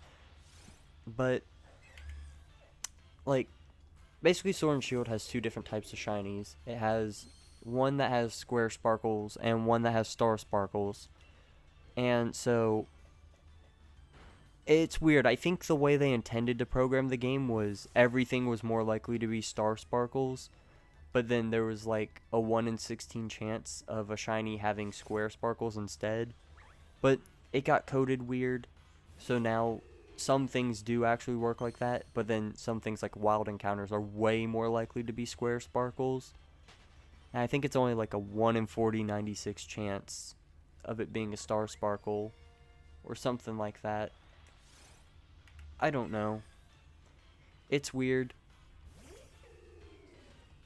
But the way Pokemon transferred from older games work have like different sparkle stuff, because it's generated as part of what generates for a shiny. So technically older Pokemon have it generated too. But I think older Pokemon have it generated in the same way as wild Pokemon, where it's more likely to be squares. Except for, and I forget, I think it was, if it's a Wormhole Shiny Legendary, those are more likely to be star. It was either that or the Wormhole Shinies you find naturally. I don't remember.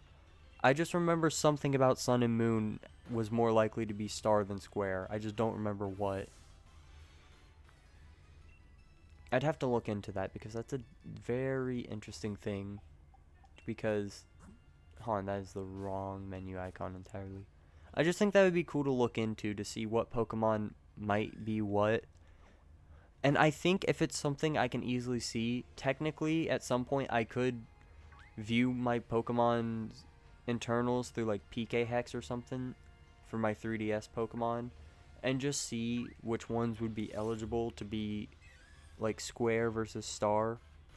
And that's not necessarily meaning I'd trade them up to see them like that, but it would be cool to just view them and see what would be considered a square shiny in this game. So maybe someday I do that. I don't know. But of course, I'd need to find more shinies. I think I only have like 2. I forgot about Gloom. Not in a bad way. I just don't think about Gloom too much. You know, I think about Oddish because Oddish is cute. Then I think about Vileplume and Bellossom because those are the fully evolved forms. So Gloom is like the middle child. I forget about it. But that's weird too because I don't always forget about middle evolutions.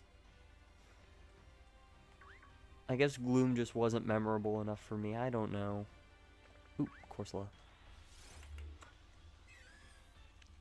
It's so nice to be able to actually hunt Corsola in the wild for a change, because I think the only time I ever hunted Corsola as a shiny was back when I played Sword as like my main version and everything. So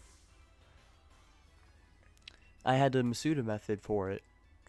And you know, that's only as fun as Masuda method hunts get in this game.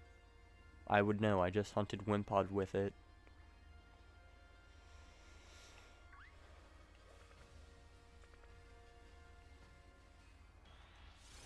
Yeah, I think it would be fun to actually be able to encounter hunt this.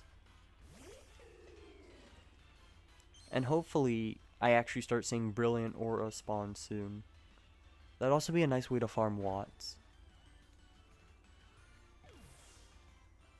And I'm not too sure how I'm supposed to do this, or at least how I want to do it, because I know the Brilliant Auras have the boosted odds.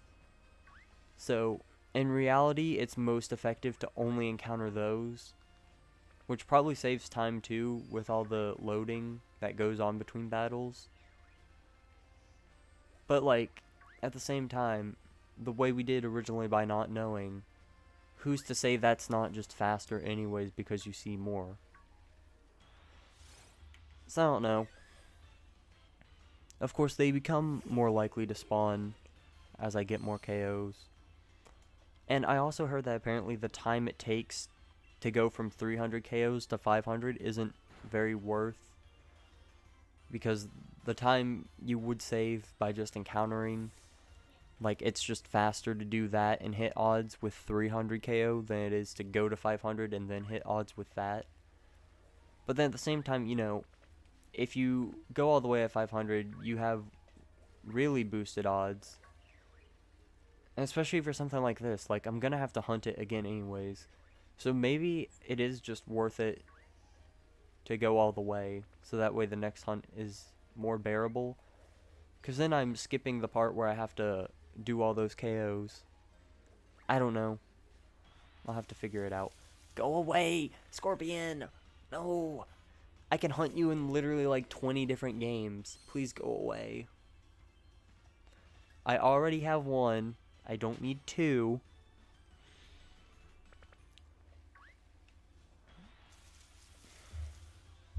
That's my fault for just stopping in the middle of the grass.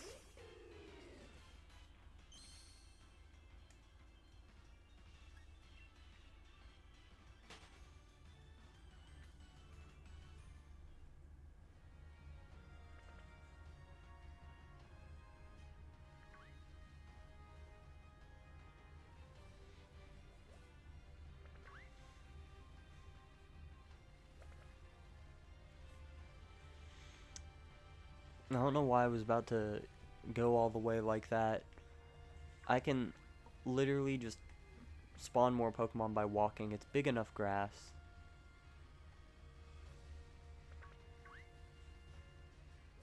I just need to actually find a Corsola.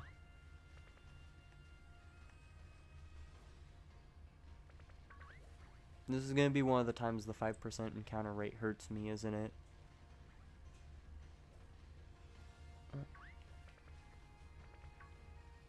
Oh, wait, there's one right there. There's two. There's three.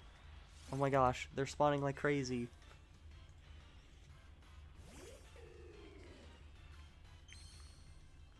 There's something I need to check about this Decidueye at some point. Because if this truly is the one I hunted in Pokemon Moon, like I'm thinking it is, then it'll have fully EV training. Or at least mostly. I don't remember if I ever finished training it.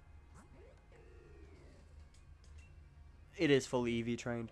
I remember because with how EV training was, I didn't want to accidentally gain EVs on it by leveling it up because I would be doing Chansey SOS and that would just max out my HP, which I didn't want to do.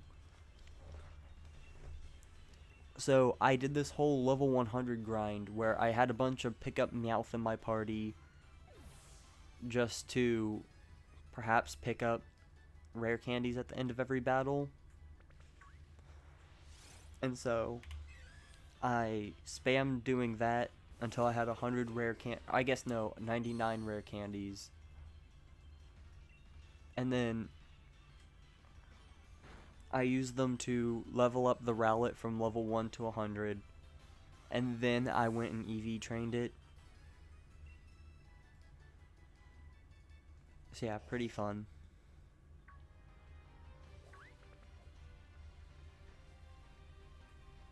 I need more Corsola. I have a craving for Corsola.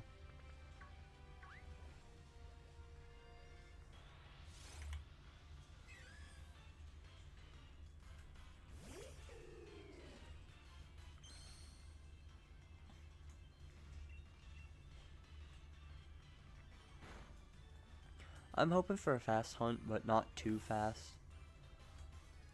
Like, I don't want it to just give the shiny to me because then I'm not going to be satisfied or have anything else planned for hunts.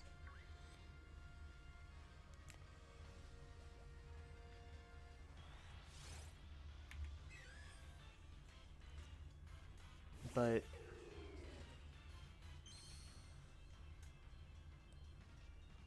I think if I at least get a few hundred encounters in before I get it, that would be nice. And really, I just need this to go long enough to where I am not obligated to keep hunting today.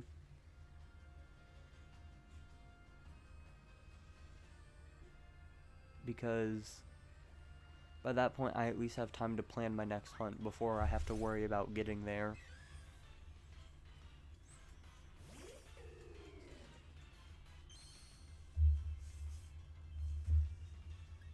No, don't run. I need to retrain my brain.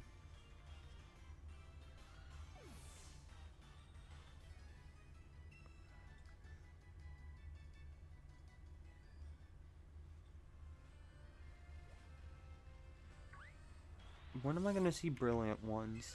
I don't think I've seen a brilliant aura yet. I imagine seeing a Brilliant Aura one is going to make it super obvious that it's there, though. Because it might be small right now, but I'll at least see, like, the glow coming off of it.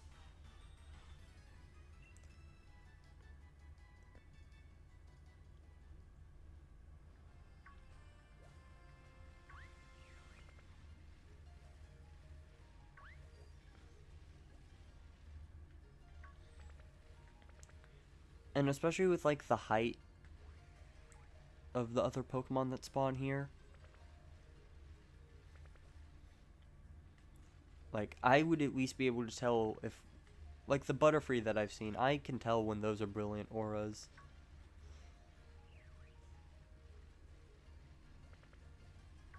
Oh, as I said, made itself obvious. The first one with boosted odds. Actually, I don't know when the odds get boosted. I would need to look that up.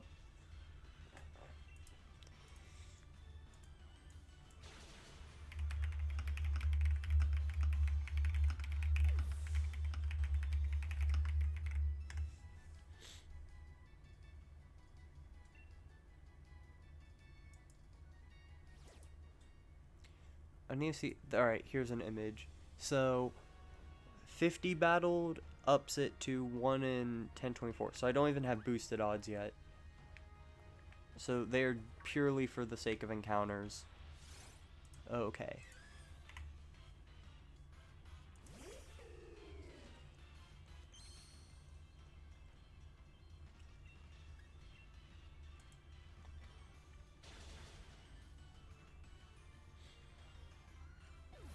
So 50 battled is when I'm gonna actually see some boosting in my odds.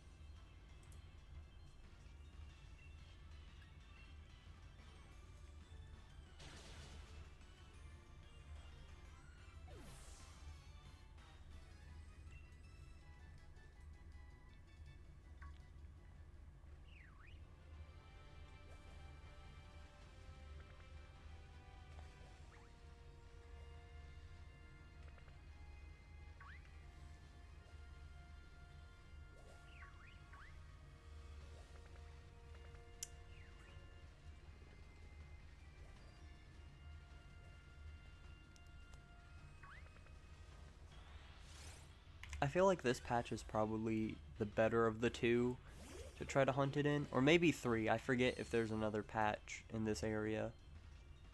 But I know the other one isn't as big, so less potential for it to spawn. It's harder to phase Pokemon in and out of existence. Okay, yeah, there's like one other spot, because it's on this other side of the lake. I'm not gonna... I'll go over there. Yeah, this one just doesn't seem as efficient for it. Because you got spawns in the water, you got honestly a very small area to even potentially spawn it. I cannot speak. But this is like nice and open, you get lots of spawns. And you can go back and forth pretty easily.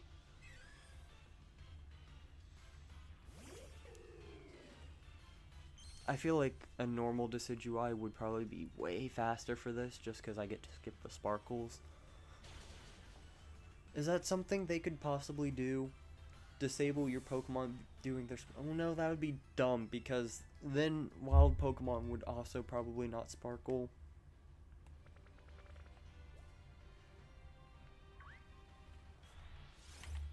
Another Brilliant, woohoo! Wasn't like the whole point of shiny Pokemon having sparkles to begin with just because Gold and Silver were still compatible with the original Game Boy? So the whole reason they sparkled was so even if you were playing on the monocolor screens, you could still tell it was special. I think that's what it was.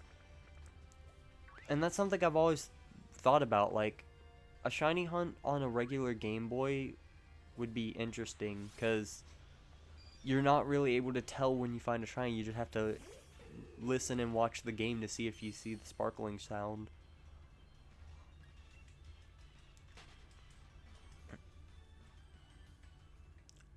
I'm sure with like modern console abilities as well, especially with like emulators, I'm sure you could probably mess with the color filters of an emulator or something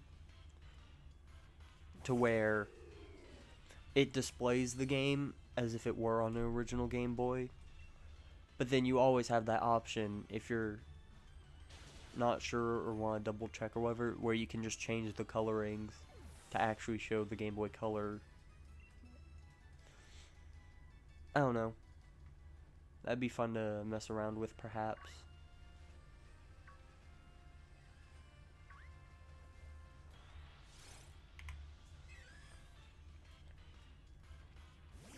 I want to get a Game Boy Advance SP at some point, and like some of those older Pokemon games, but they're pretty expensive. But like, I'd love to have Silver. I don't know, Silver just seems like a fun game to play.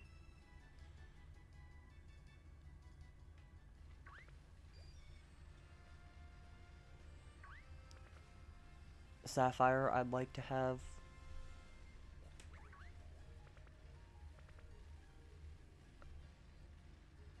Oh, that'd be fun. If I did get Sapphire, I would totally mess with the battery to make sure I have a working battery. Because I would love to do some hunts in Sapphire, like the starter resets, or Kyogre.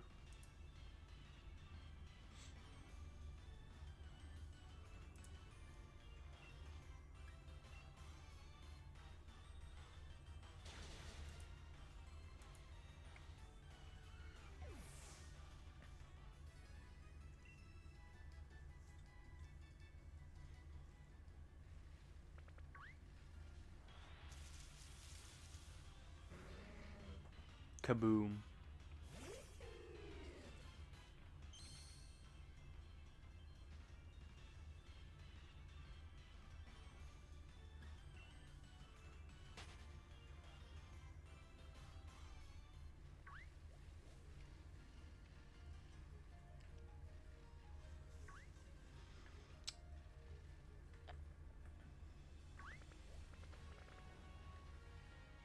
Five big kaboom.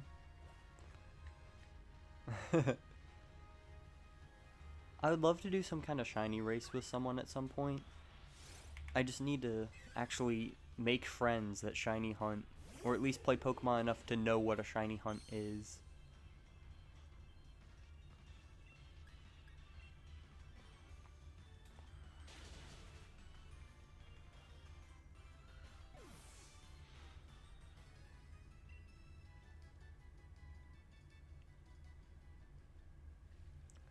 I forgot where I saw this, but I remember watching something Pokemon related. I think it was pretty recently too. I don't remember again exactly what it was, but I remember someone was playing something Pokemon related, and they were using a ghost type, and they were like, hopefully I can run from this thing. And I'm just like, yeah, you can. That's like the thing with ghost types. They made it to where ghost types always flee. I became friends with PM7. I have not.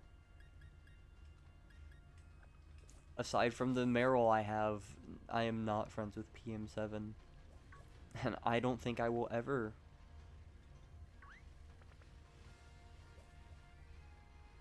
I should. Maybe. I don't know how likely that is.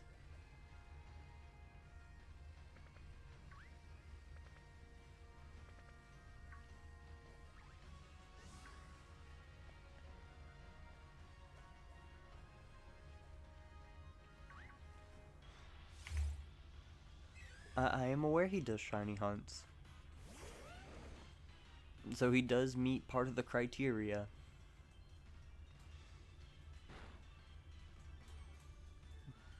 But I don't think I could reasonably become friends with him. I don't know. I think there's a lot that would have to happen between the concept of it happening and it actually happening.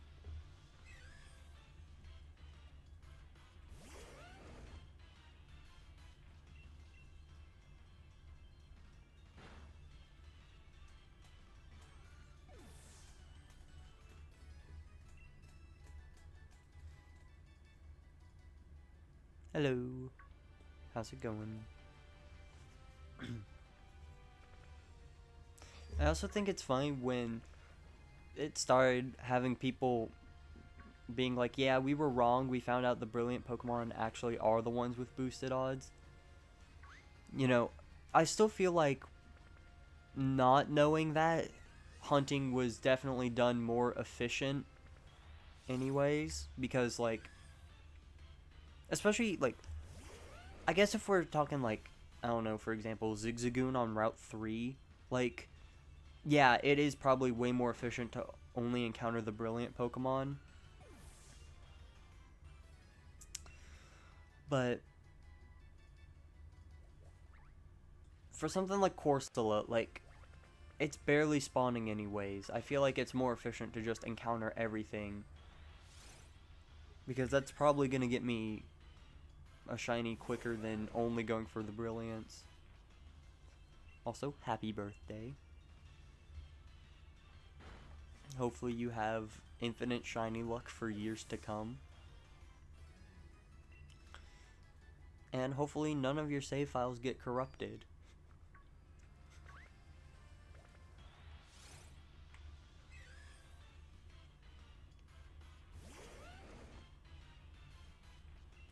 Watch me sit here and KO all these Corsola, and then I find a shiny before I...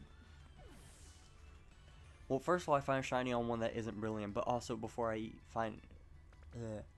But also before I even get to the max amount of KOs.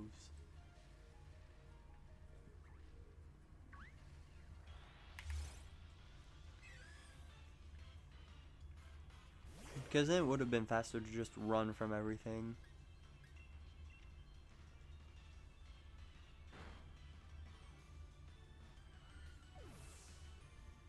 I don't think I need any more luck today. I mean, I already got the Wimpod.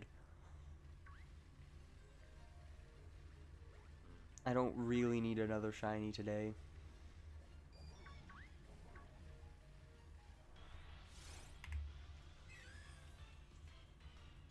Got a new tablet, nice.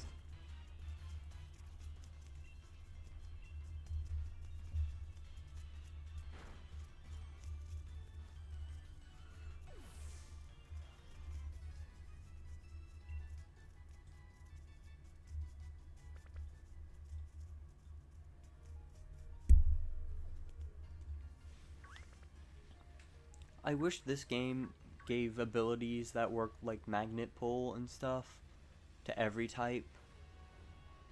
Because it would be very convenient for me right now to be able to force spawn ghost types. And that's kind of what Sandwiches did in Scarlet and Violet, but I feel like this game could have used that. Did I claim Wo-Chien yet? Not yet. I haven't been on Violet. I'll probably be playing it after this hunt. Unless it ends up proving that this hunt is going to take way too long. And then I'll probably just hop on and claim it. It's just about convenience. I don't want to go through all the effort to switch out my game card, boot up a game, connect to the internet, claim a gift, and then just switch back to a different game. I'd rather just do it when I'm already planning to hop on.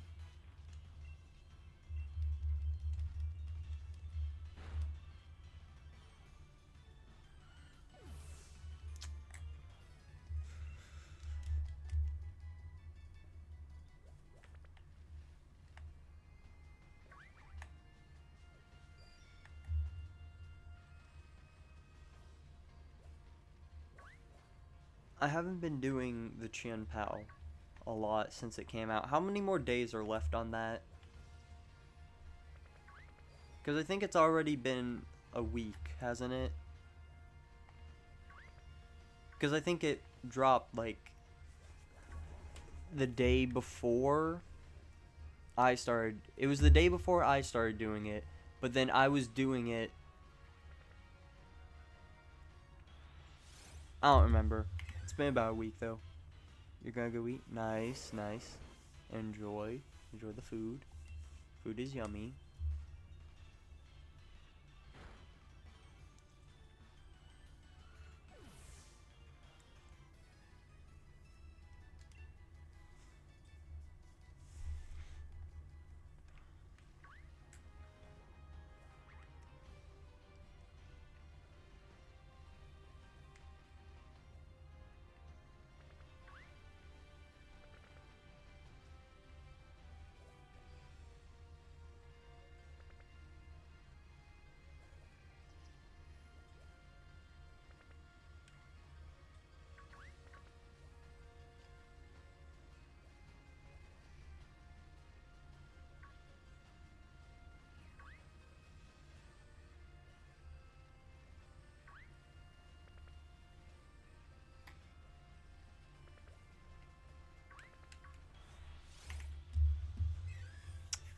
Trying to think, how many encounters should I go to today? See, I'm about 3 hours. What's a good goal though? 4. Uh,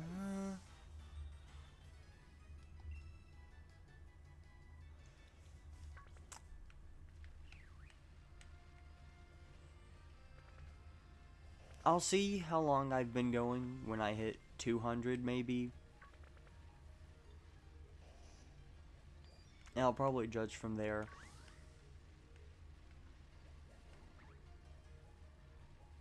Maybe I'll do 250. I'll try to do 250 if I can. Just to get halfway to the max amount of boosts. Don't know how likely that is, but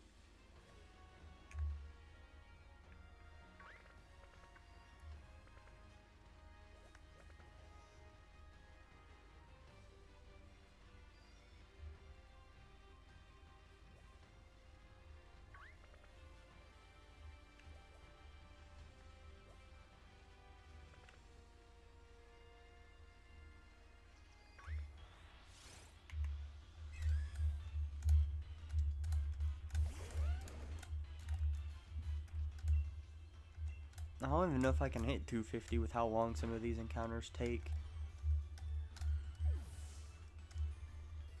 I'll just see where it goes.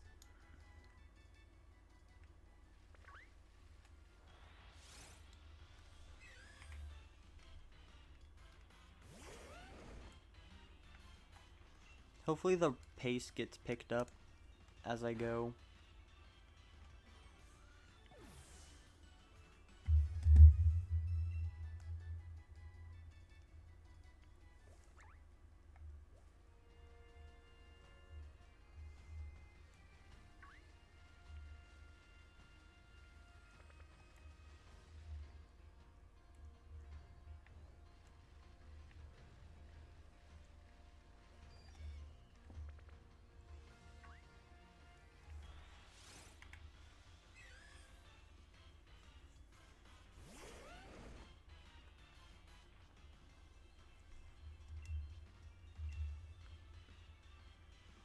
Domain expansion, shiny Corsola.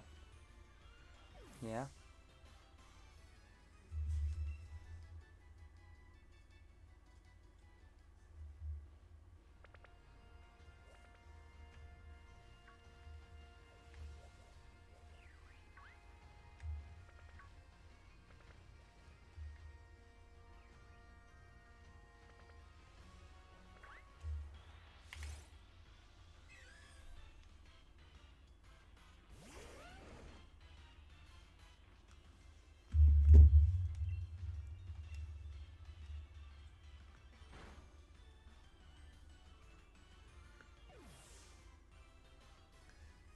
Oh no.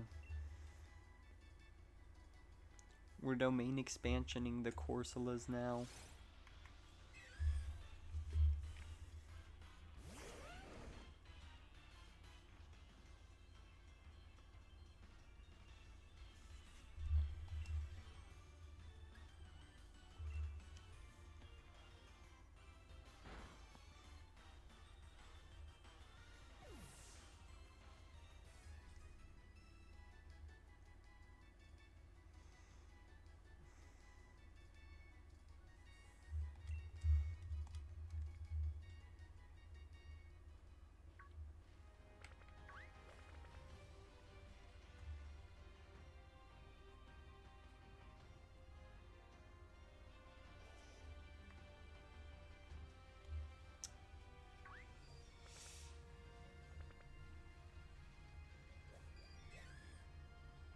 Huh.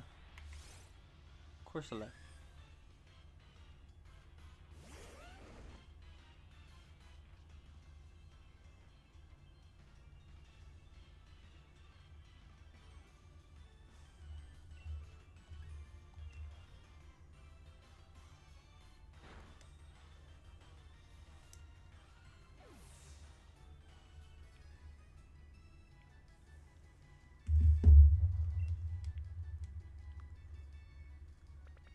I don't think these domain expansions necessarily help.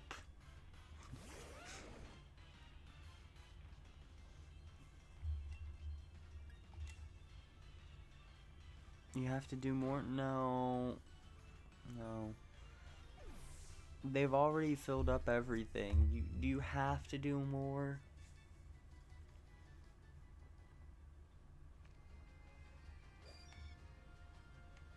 Anyways, I hit 50 KOs and I missed it. So that means all brilliant Pokemon from here on have slightly better odds. I'm not saying they have incredibly better odds, but they will have slightly. I already know it. Put in the predictions. How many times am I gonna find a shiny Scorpy during this hunt?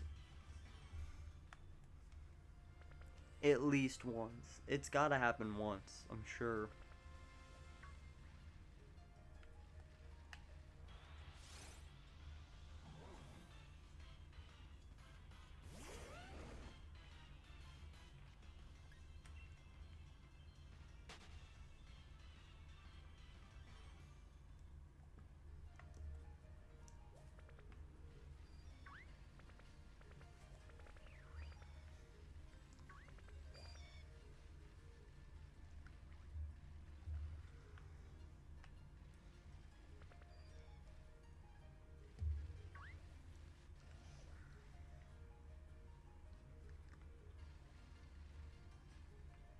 Your brain hurts? Interesting.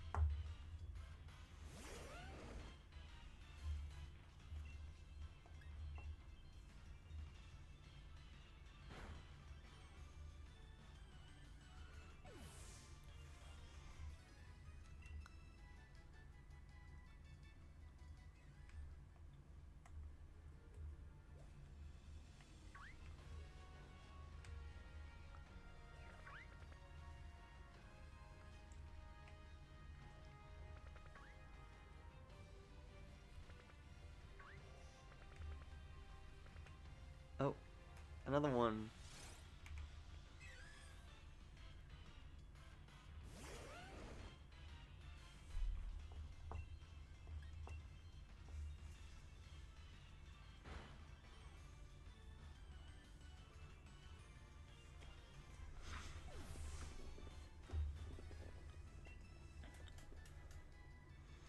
Can't wait for the Wimpod video. And the Voltorb.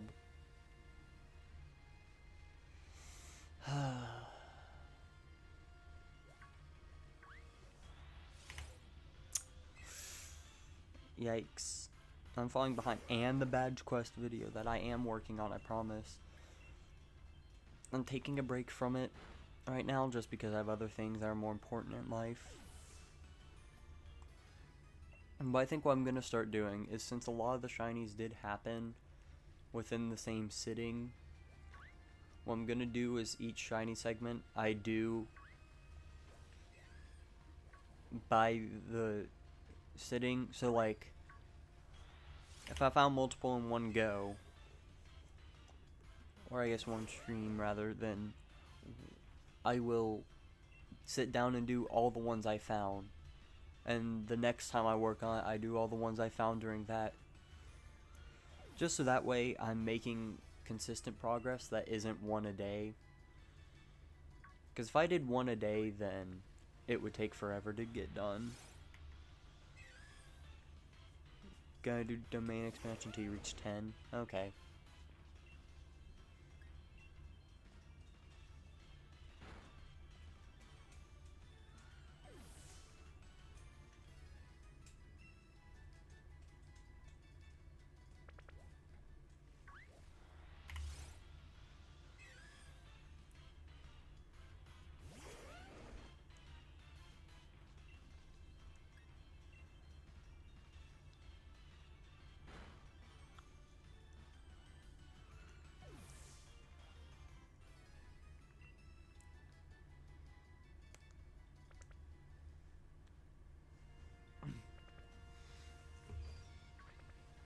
I think what I'm gonna do is just go to 150 today, because I would still like to eat. Maybe I'll do more of this hunt later, I don't know. Actually, no, I definitely won't, because this is already going to be overlapping with the time I would be picking it up.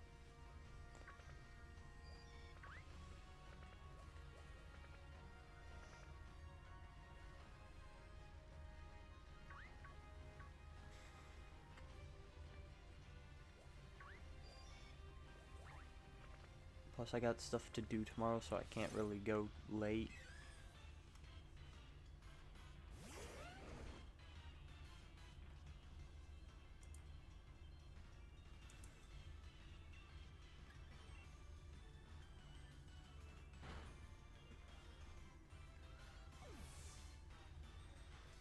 Unless magically I get the shiny by 150, which is not likely, but not impossible.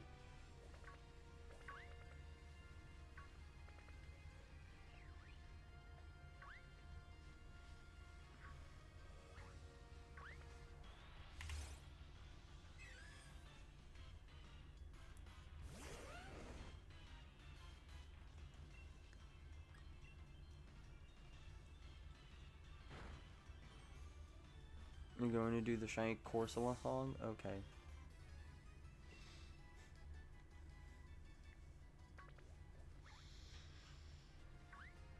To up the shiny odds. I don't know if that'll work, but go for it.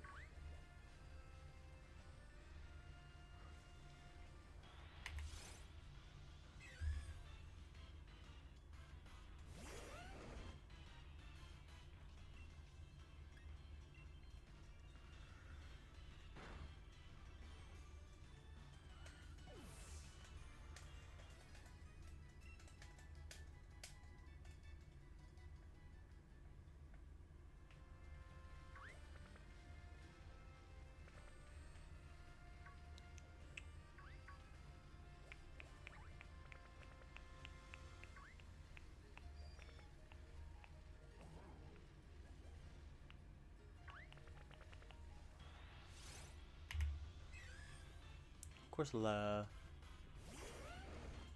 I can't wait to see those purple eyes on my screen. Actually, yes, I can. I do not need the shiny anytime soon. I like the idea of this being like a dead coral reef, especially with like the context of what spawns around it being coughing. Like, maybe this area is just polluted, so the coral died.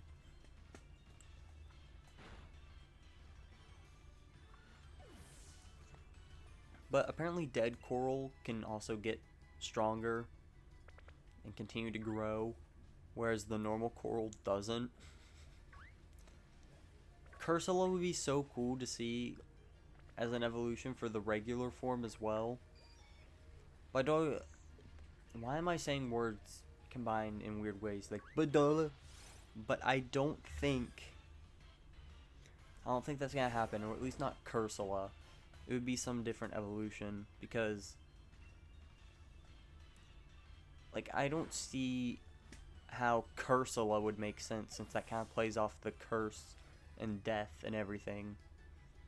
Like Cofagrigus, because it was sarcophagus. So that makes sense, but Runerigus couldn't be like Galarian Cofagrigus because it wasn't sarcophagus. It was a runestone, whatever. Which is even weirder than that it's not Ghost Rock. Why is it ground type? Words are hard. I should probably speak slower, but I struggle with speaking slower, so I'm not gonna do that. Hee.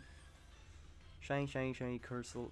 I've said Corsola. Shiny, shiny, shiny, Corsola. Shiny, shiny, shiny, Corsola. Shiny, shiny, shiny, Corsola. Where are you, shiny, shiny? Where are you, shiny, shiny? This is the shiny Corsola song. If I find the shiny now... Actually, there's nothing I was gonna say after that that would not already be the case. I was gonna say if I find the shiny now, I'm ending. Yeah, duh. I already knew that.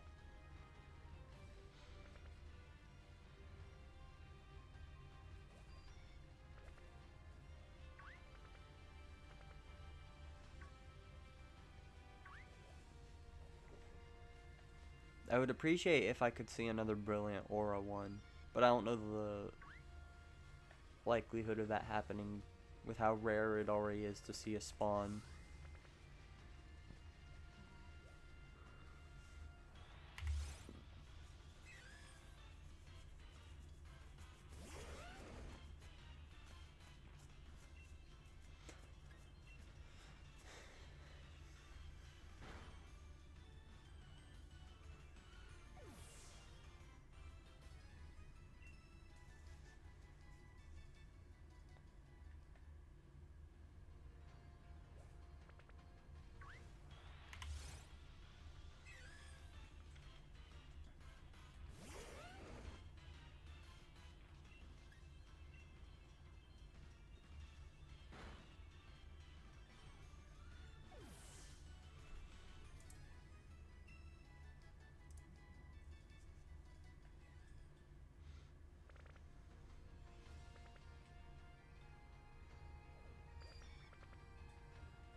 Can the game please give me a Brilliant Aura spawn?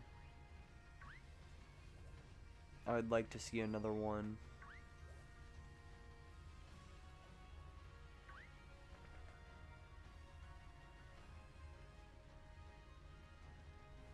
I'll take two next to each other, even if they're not brilliant.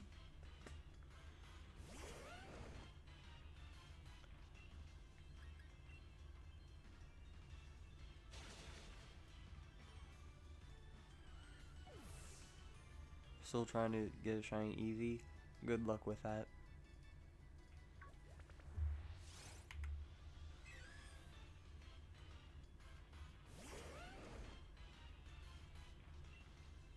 Honestly, this hunt doesn't seem as bad as I thought it was.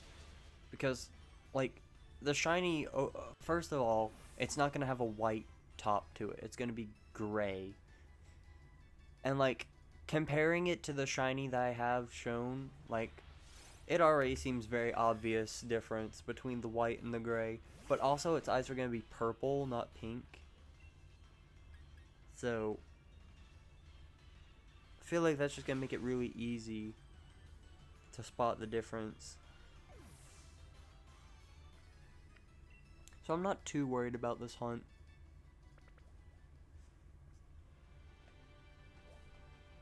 I think as long as I have good enough eyes.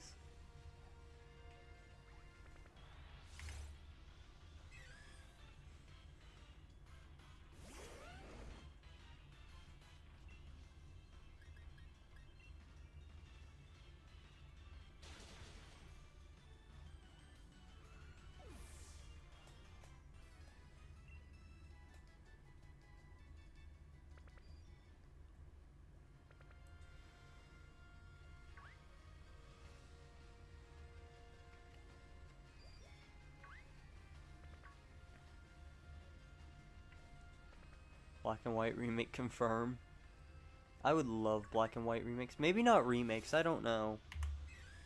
Like, as much as I want them to remake black and white, I feel like they could also just make black and white 3.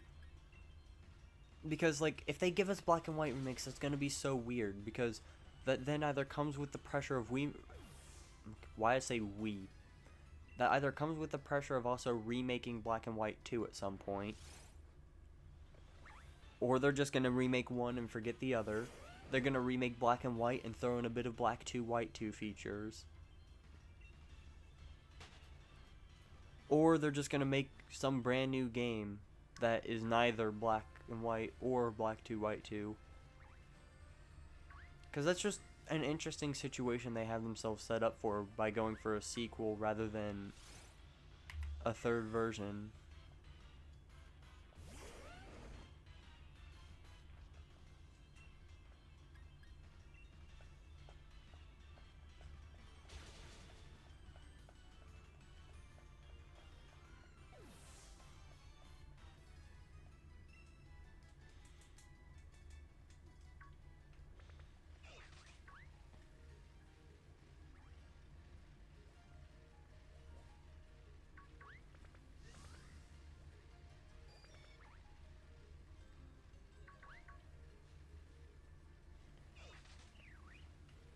I need these things to move. They're blocking my Corsola. I think it'll also be interesting when we get around to like the Sun and Moon remakes when those eventually happen. Which is crazy to think about actually, because assuming black and white comes out soon, within like the next 3 years, then that means it's set up for X and Y and then Sun and Moon. Like, that's crazy how close we are to just getting 3DS remakes. Unless they never do it. I don't know. They probably will, just because it gives them an excuse to sell old games again.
Good job on getting 77 non-shiny Corsola. I appreciate it.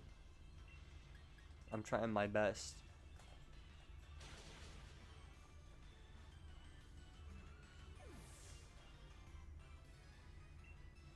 Honestly, I think the KO method is a great one in universe to explain shiny hunting, because like, if you think about it, of course it boosts your shiny odds. You're knocking out all the non-shiny ones, so that only leaves the shiny ones alive.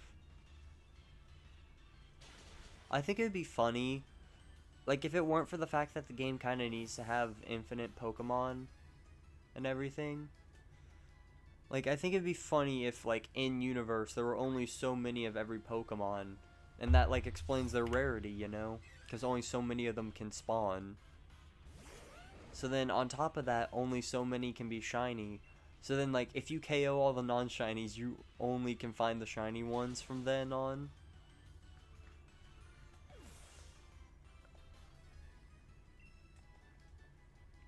And then if you catch, like, all the shinies and everything, then that species just goes extinct. You can never find it again.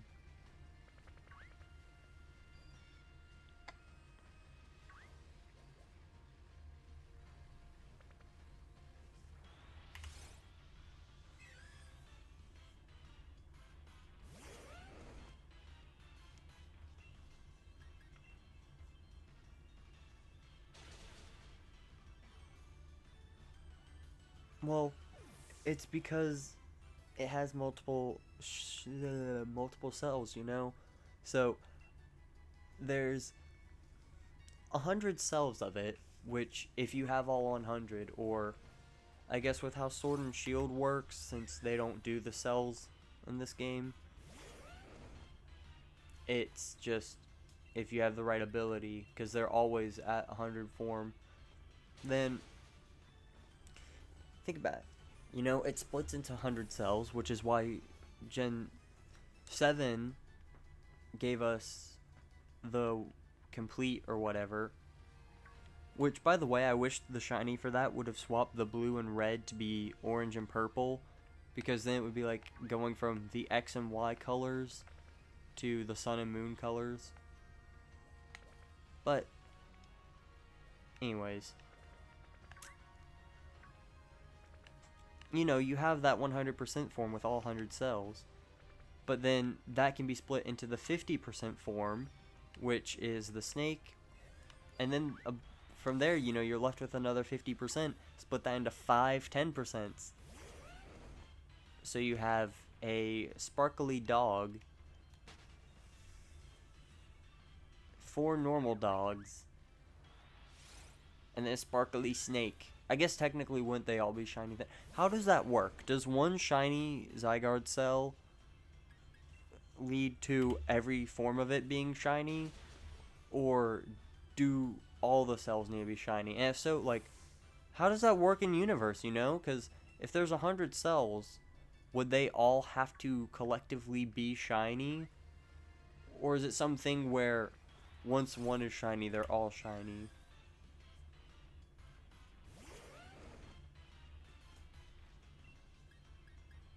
Oh, I'm out of... Oopsies. Oops.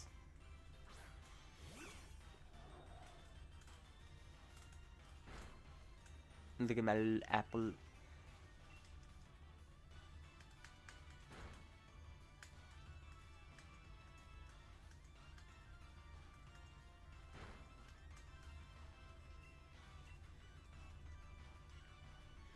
I think it's interesting in this game how once you beat the story, every wild area spawn is at 60. Like, it's not over, it's not under, it's right at 60. Okay, I think it's gonna be the most effective. Actually, I'll switch you back to the front to just go heal real quick. Because, like, the Pokemon Center isn't that far away. Plus, with flying.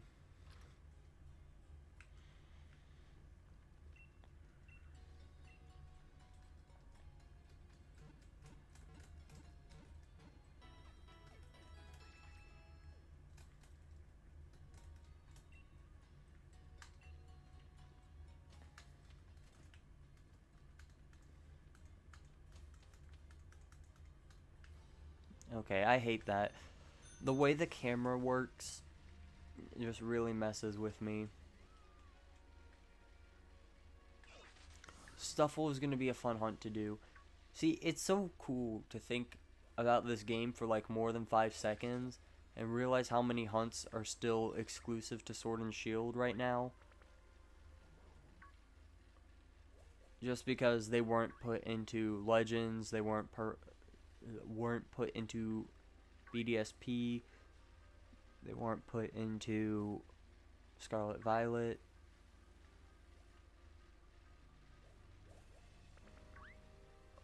Also, I was trying to think about, like, were there any hunts truly exclusive to BDSP to where, like, if I wanted to hunt them, I have to play BDSP? The only thing I can think of is, like, Arceus, and I guess Shaman Darkrai if you have those events, because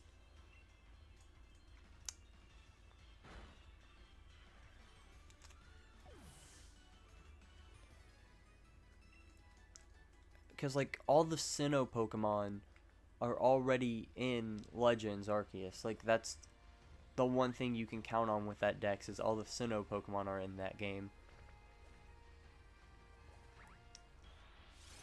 So really the only things that could be exclusive are anything that were in BDSP, but but not Sword, Shield, Scarlet, Violet, or Legends. But I think everything is already covered by the other games. So I think there's only like 3 hunts you have to do in BDSP. Only 1 if you don't even have the events. What shiny hunt will I do next? In terms of like actual shiny hunts, they're like the whole intention is specifically that shiny. It'll probably be Tapu Bulu. I think I'm gonna do a Dynamax Adventure hunt again.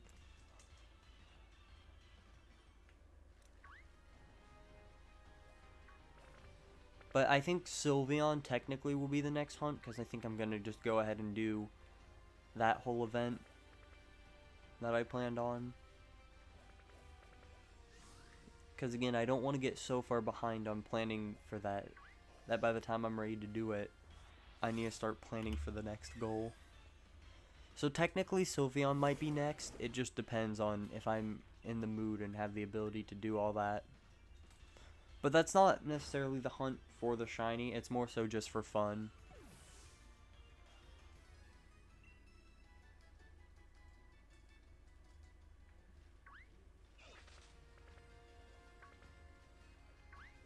But yeah, I'm excited to do Tapu Bulu. I think that'll also be interesting to do because, you know, that comes with the 4 times weakness to poison. So it should be fairly easy to take it out. I think I remember Tapu Bulu being pretty easy to knock out.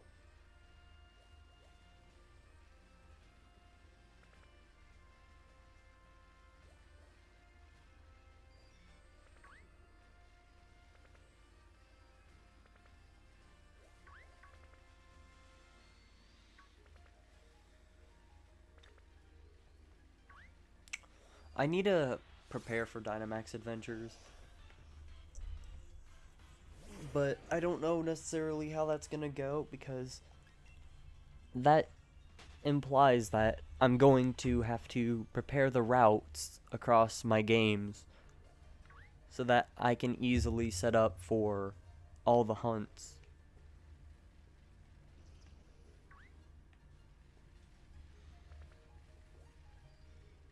But then, of course, by doing that, there's nothing stopping me from potentially just getting a shiny without having to even set up the path. And that'd be cool and all, like, I'm definitely not against getting a shiny without having to do too much of a hunt, but, like, I feel like that defeats the point.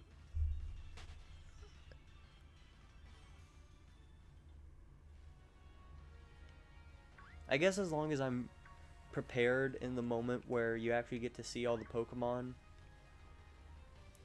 and make sure to save a video in case anything happens, I should be good. One of these is going to be green and I'm going to be upset.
Really?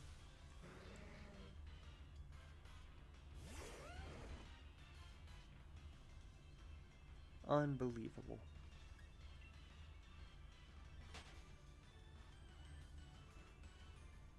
What? Oh. I couldn't see it behind my character, so I'm like, was I tripping? Was there never a Corsola there?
I should double check my encounters, make sure everything's correct.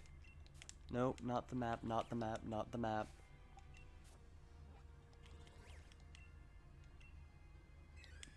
I am 2 off.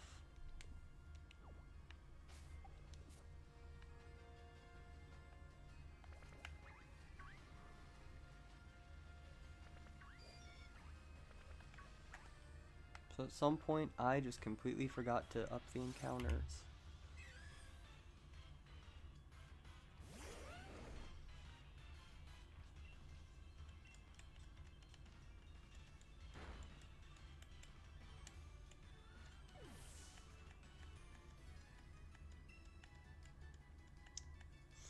I thought I saw another one, but I don't think I did. I think I might just be tripping. That's a normal Butterfree. Good.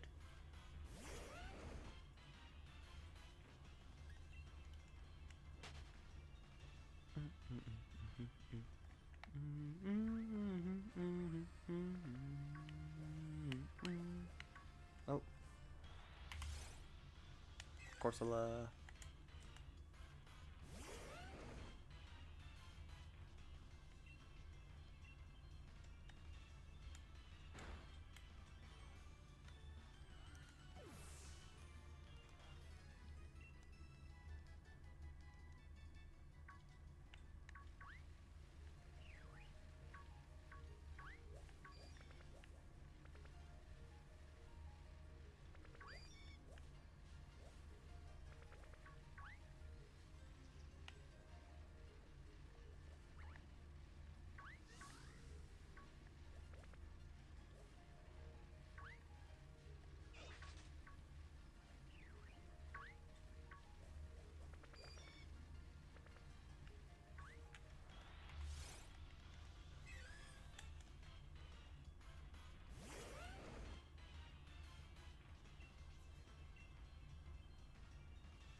Darn.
I know I just passed one, but I figured I can just go back for it.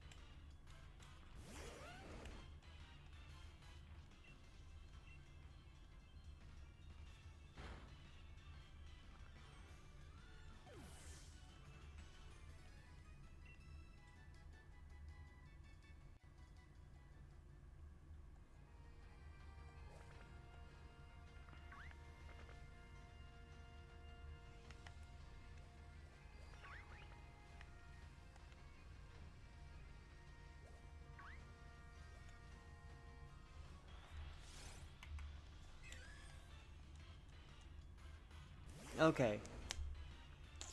This is where it starts to get tricky. I think time of day is slightly shifting, so the lighting is changing, because that did not look as white as the past ones have. It looks more orange. And maybe it's just my screen doing color balance shifting automatically. I don't know.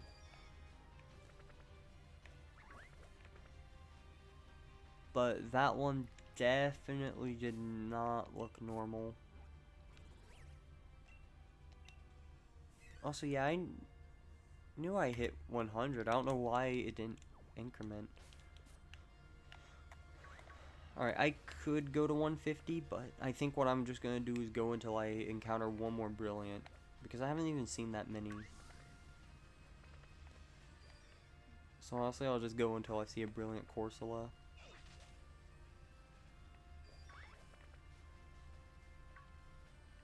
Well,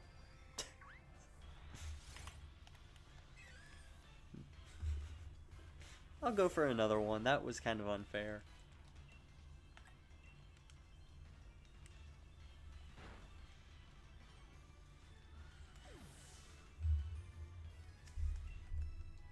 I'll go until I find another brilliant Corsola.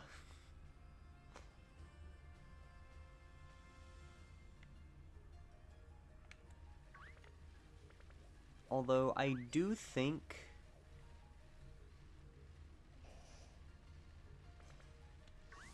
that, because I'm at 100, so I know my odds got boosted again for brilliance. But I think that also means that at 100, I think at 100 you also get another boost, and that might be where you get the max boost. I don't know. I feel like I remember, like, as you get KOs, you get a certain increase to your brilliant rates. I think it's like, as long as you have one KO'd, it's a 1% chance, and at like 50 it's 2%, and by 100 you've hit your max. That, or I am way off. Ugh, I can't speak.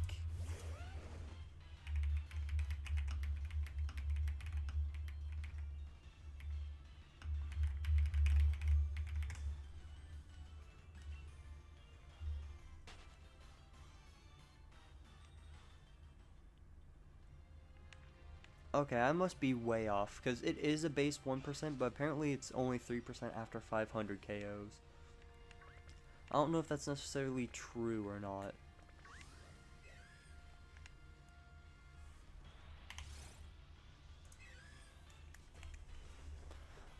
I assume if it actually hits nighttime, these are probably going to look way more shiny then.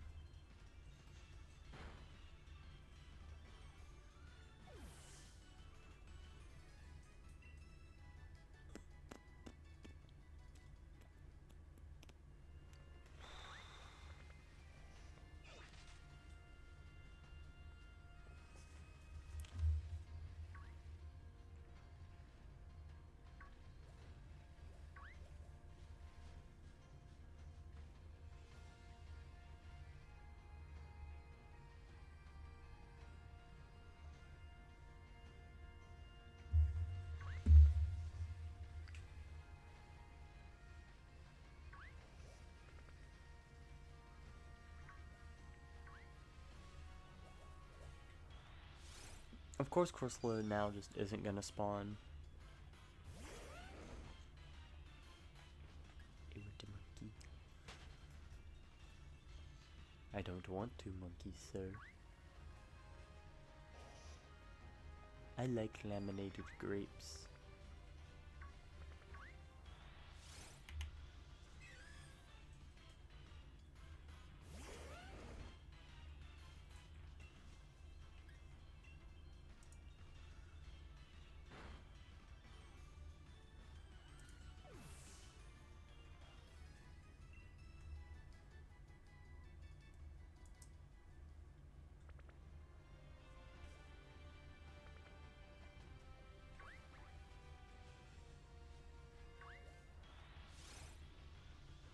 What? Okay, I swear there was not a Butterfree there. I had to have encountered that thing right as it was spawning in. feel like Butterfree is way too big and obvious to just bump into like that.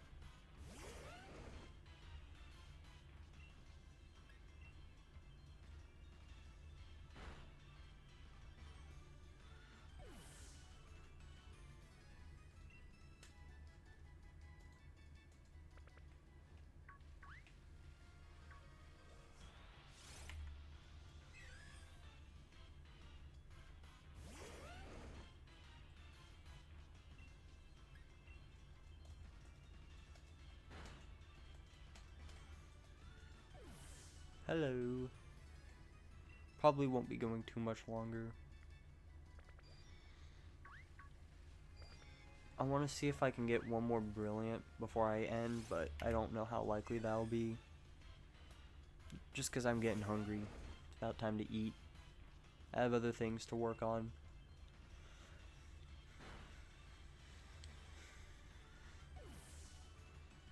One thing in particular I want to work on is, unfortunately, or fortunately, depending on how you want to look at it, making a new layout.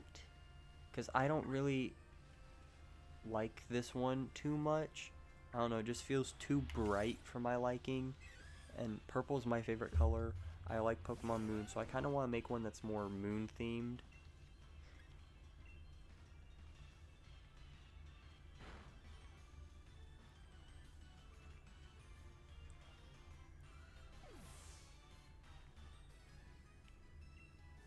So I'll probably be working on changing up the layout.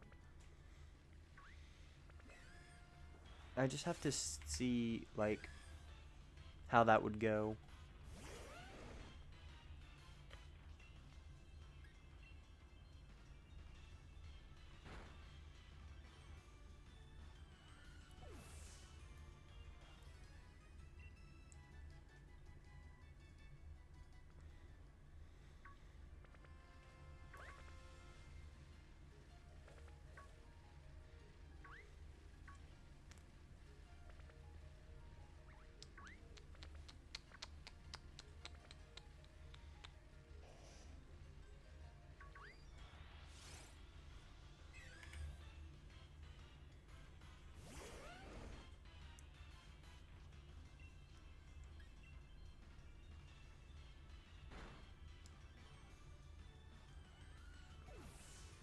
Hello, how's it going?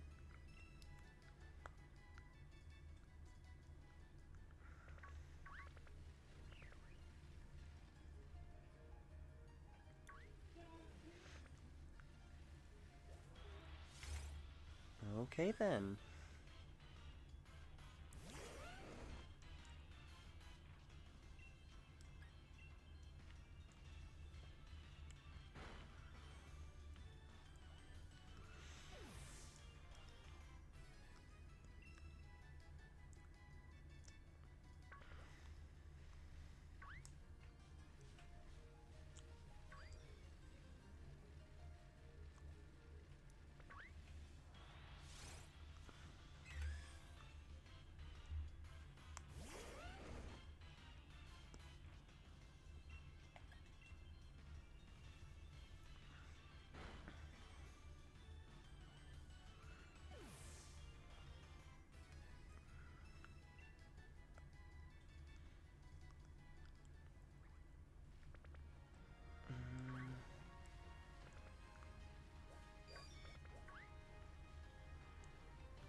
At this point, I'm just on a time limit of waiting for food, so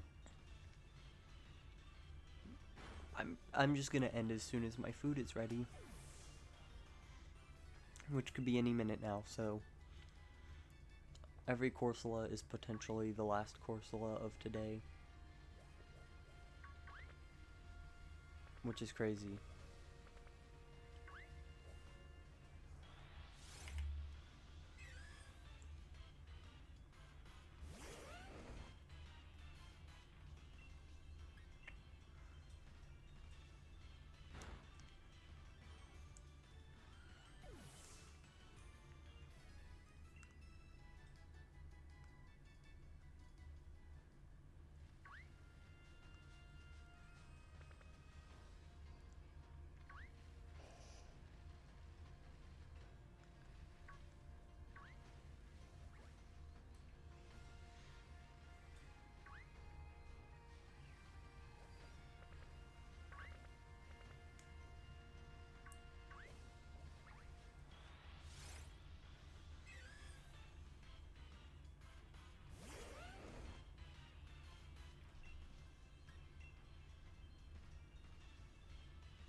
It would be funny if I found a shiny in like the last few minutes.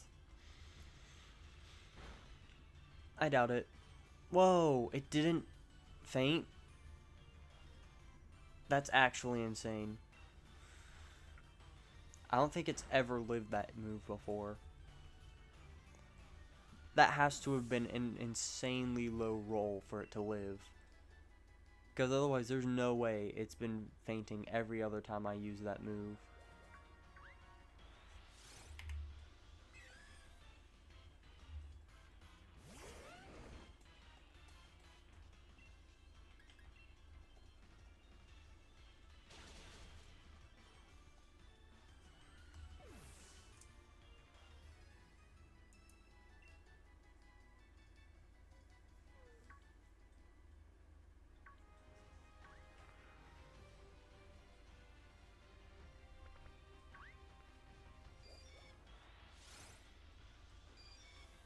Oh no, dead weight. I'm wasting time.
Alrighty, so I am going to be wrapping up.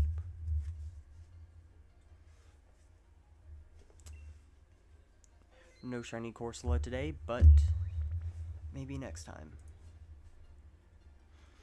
I did get a Wimpod though, so that's pretty cool. Okay. This Unpheasant is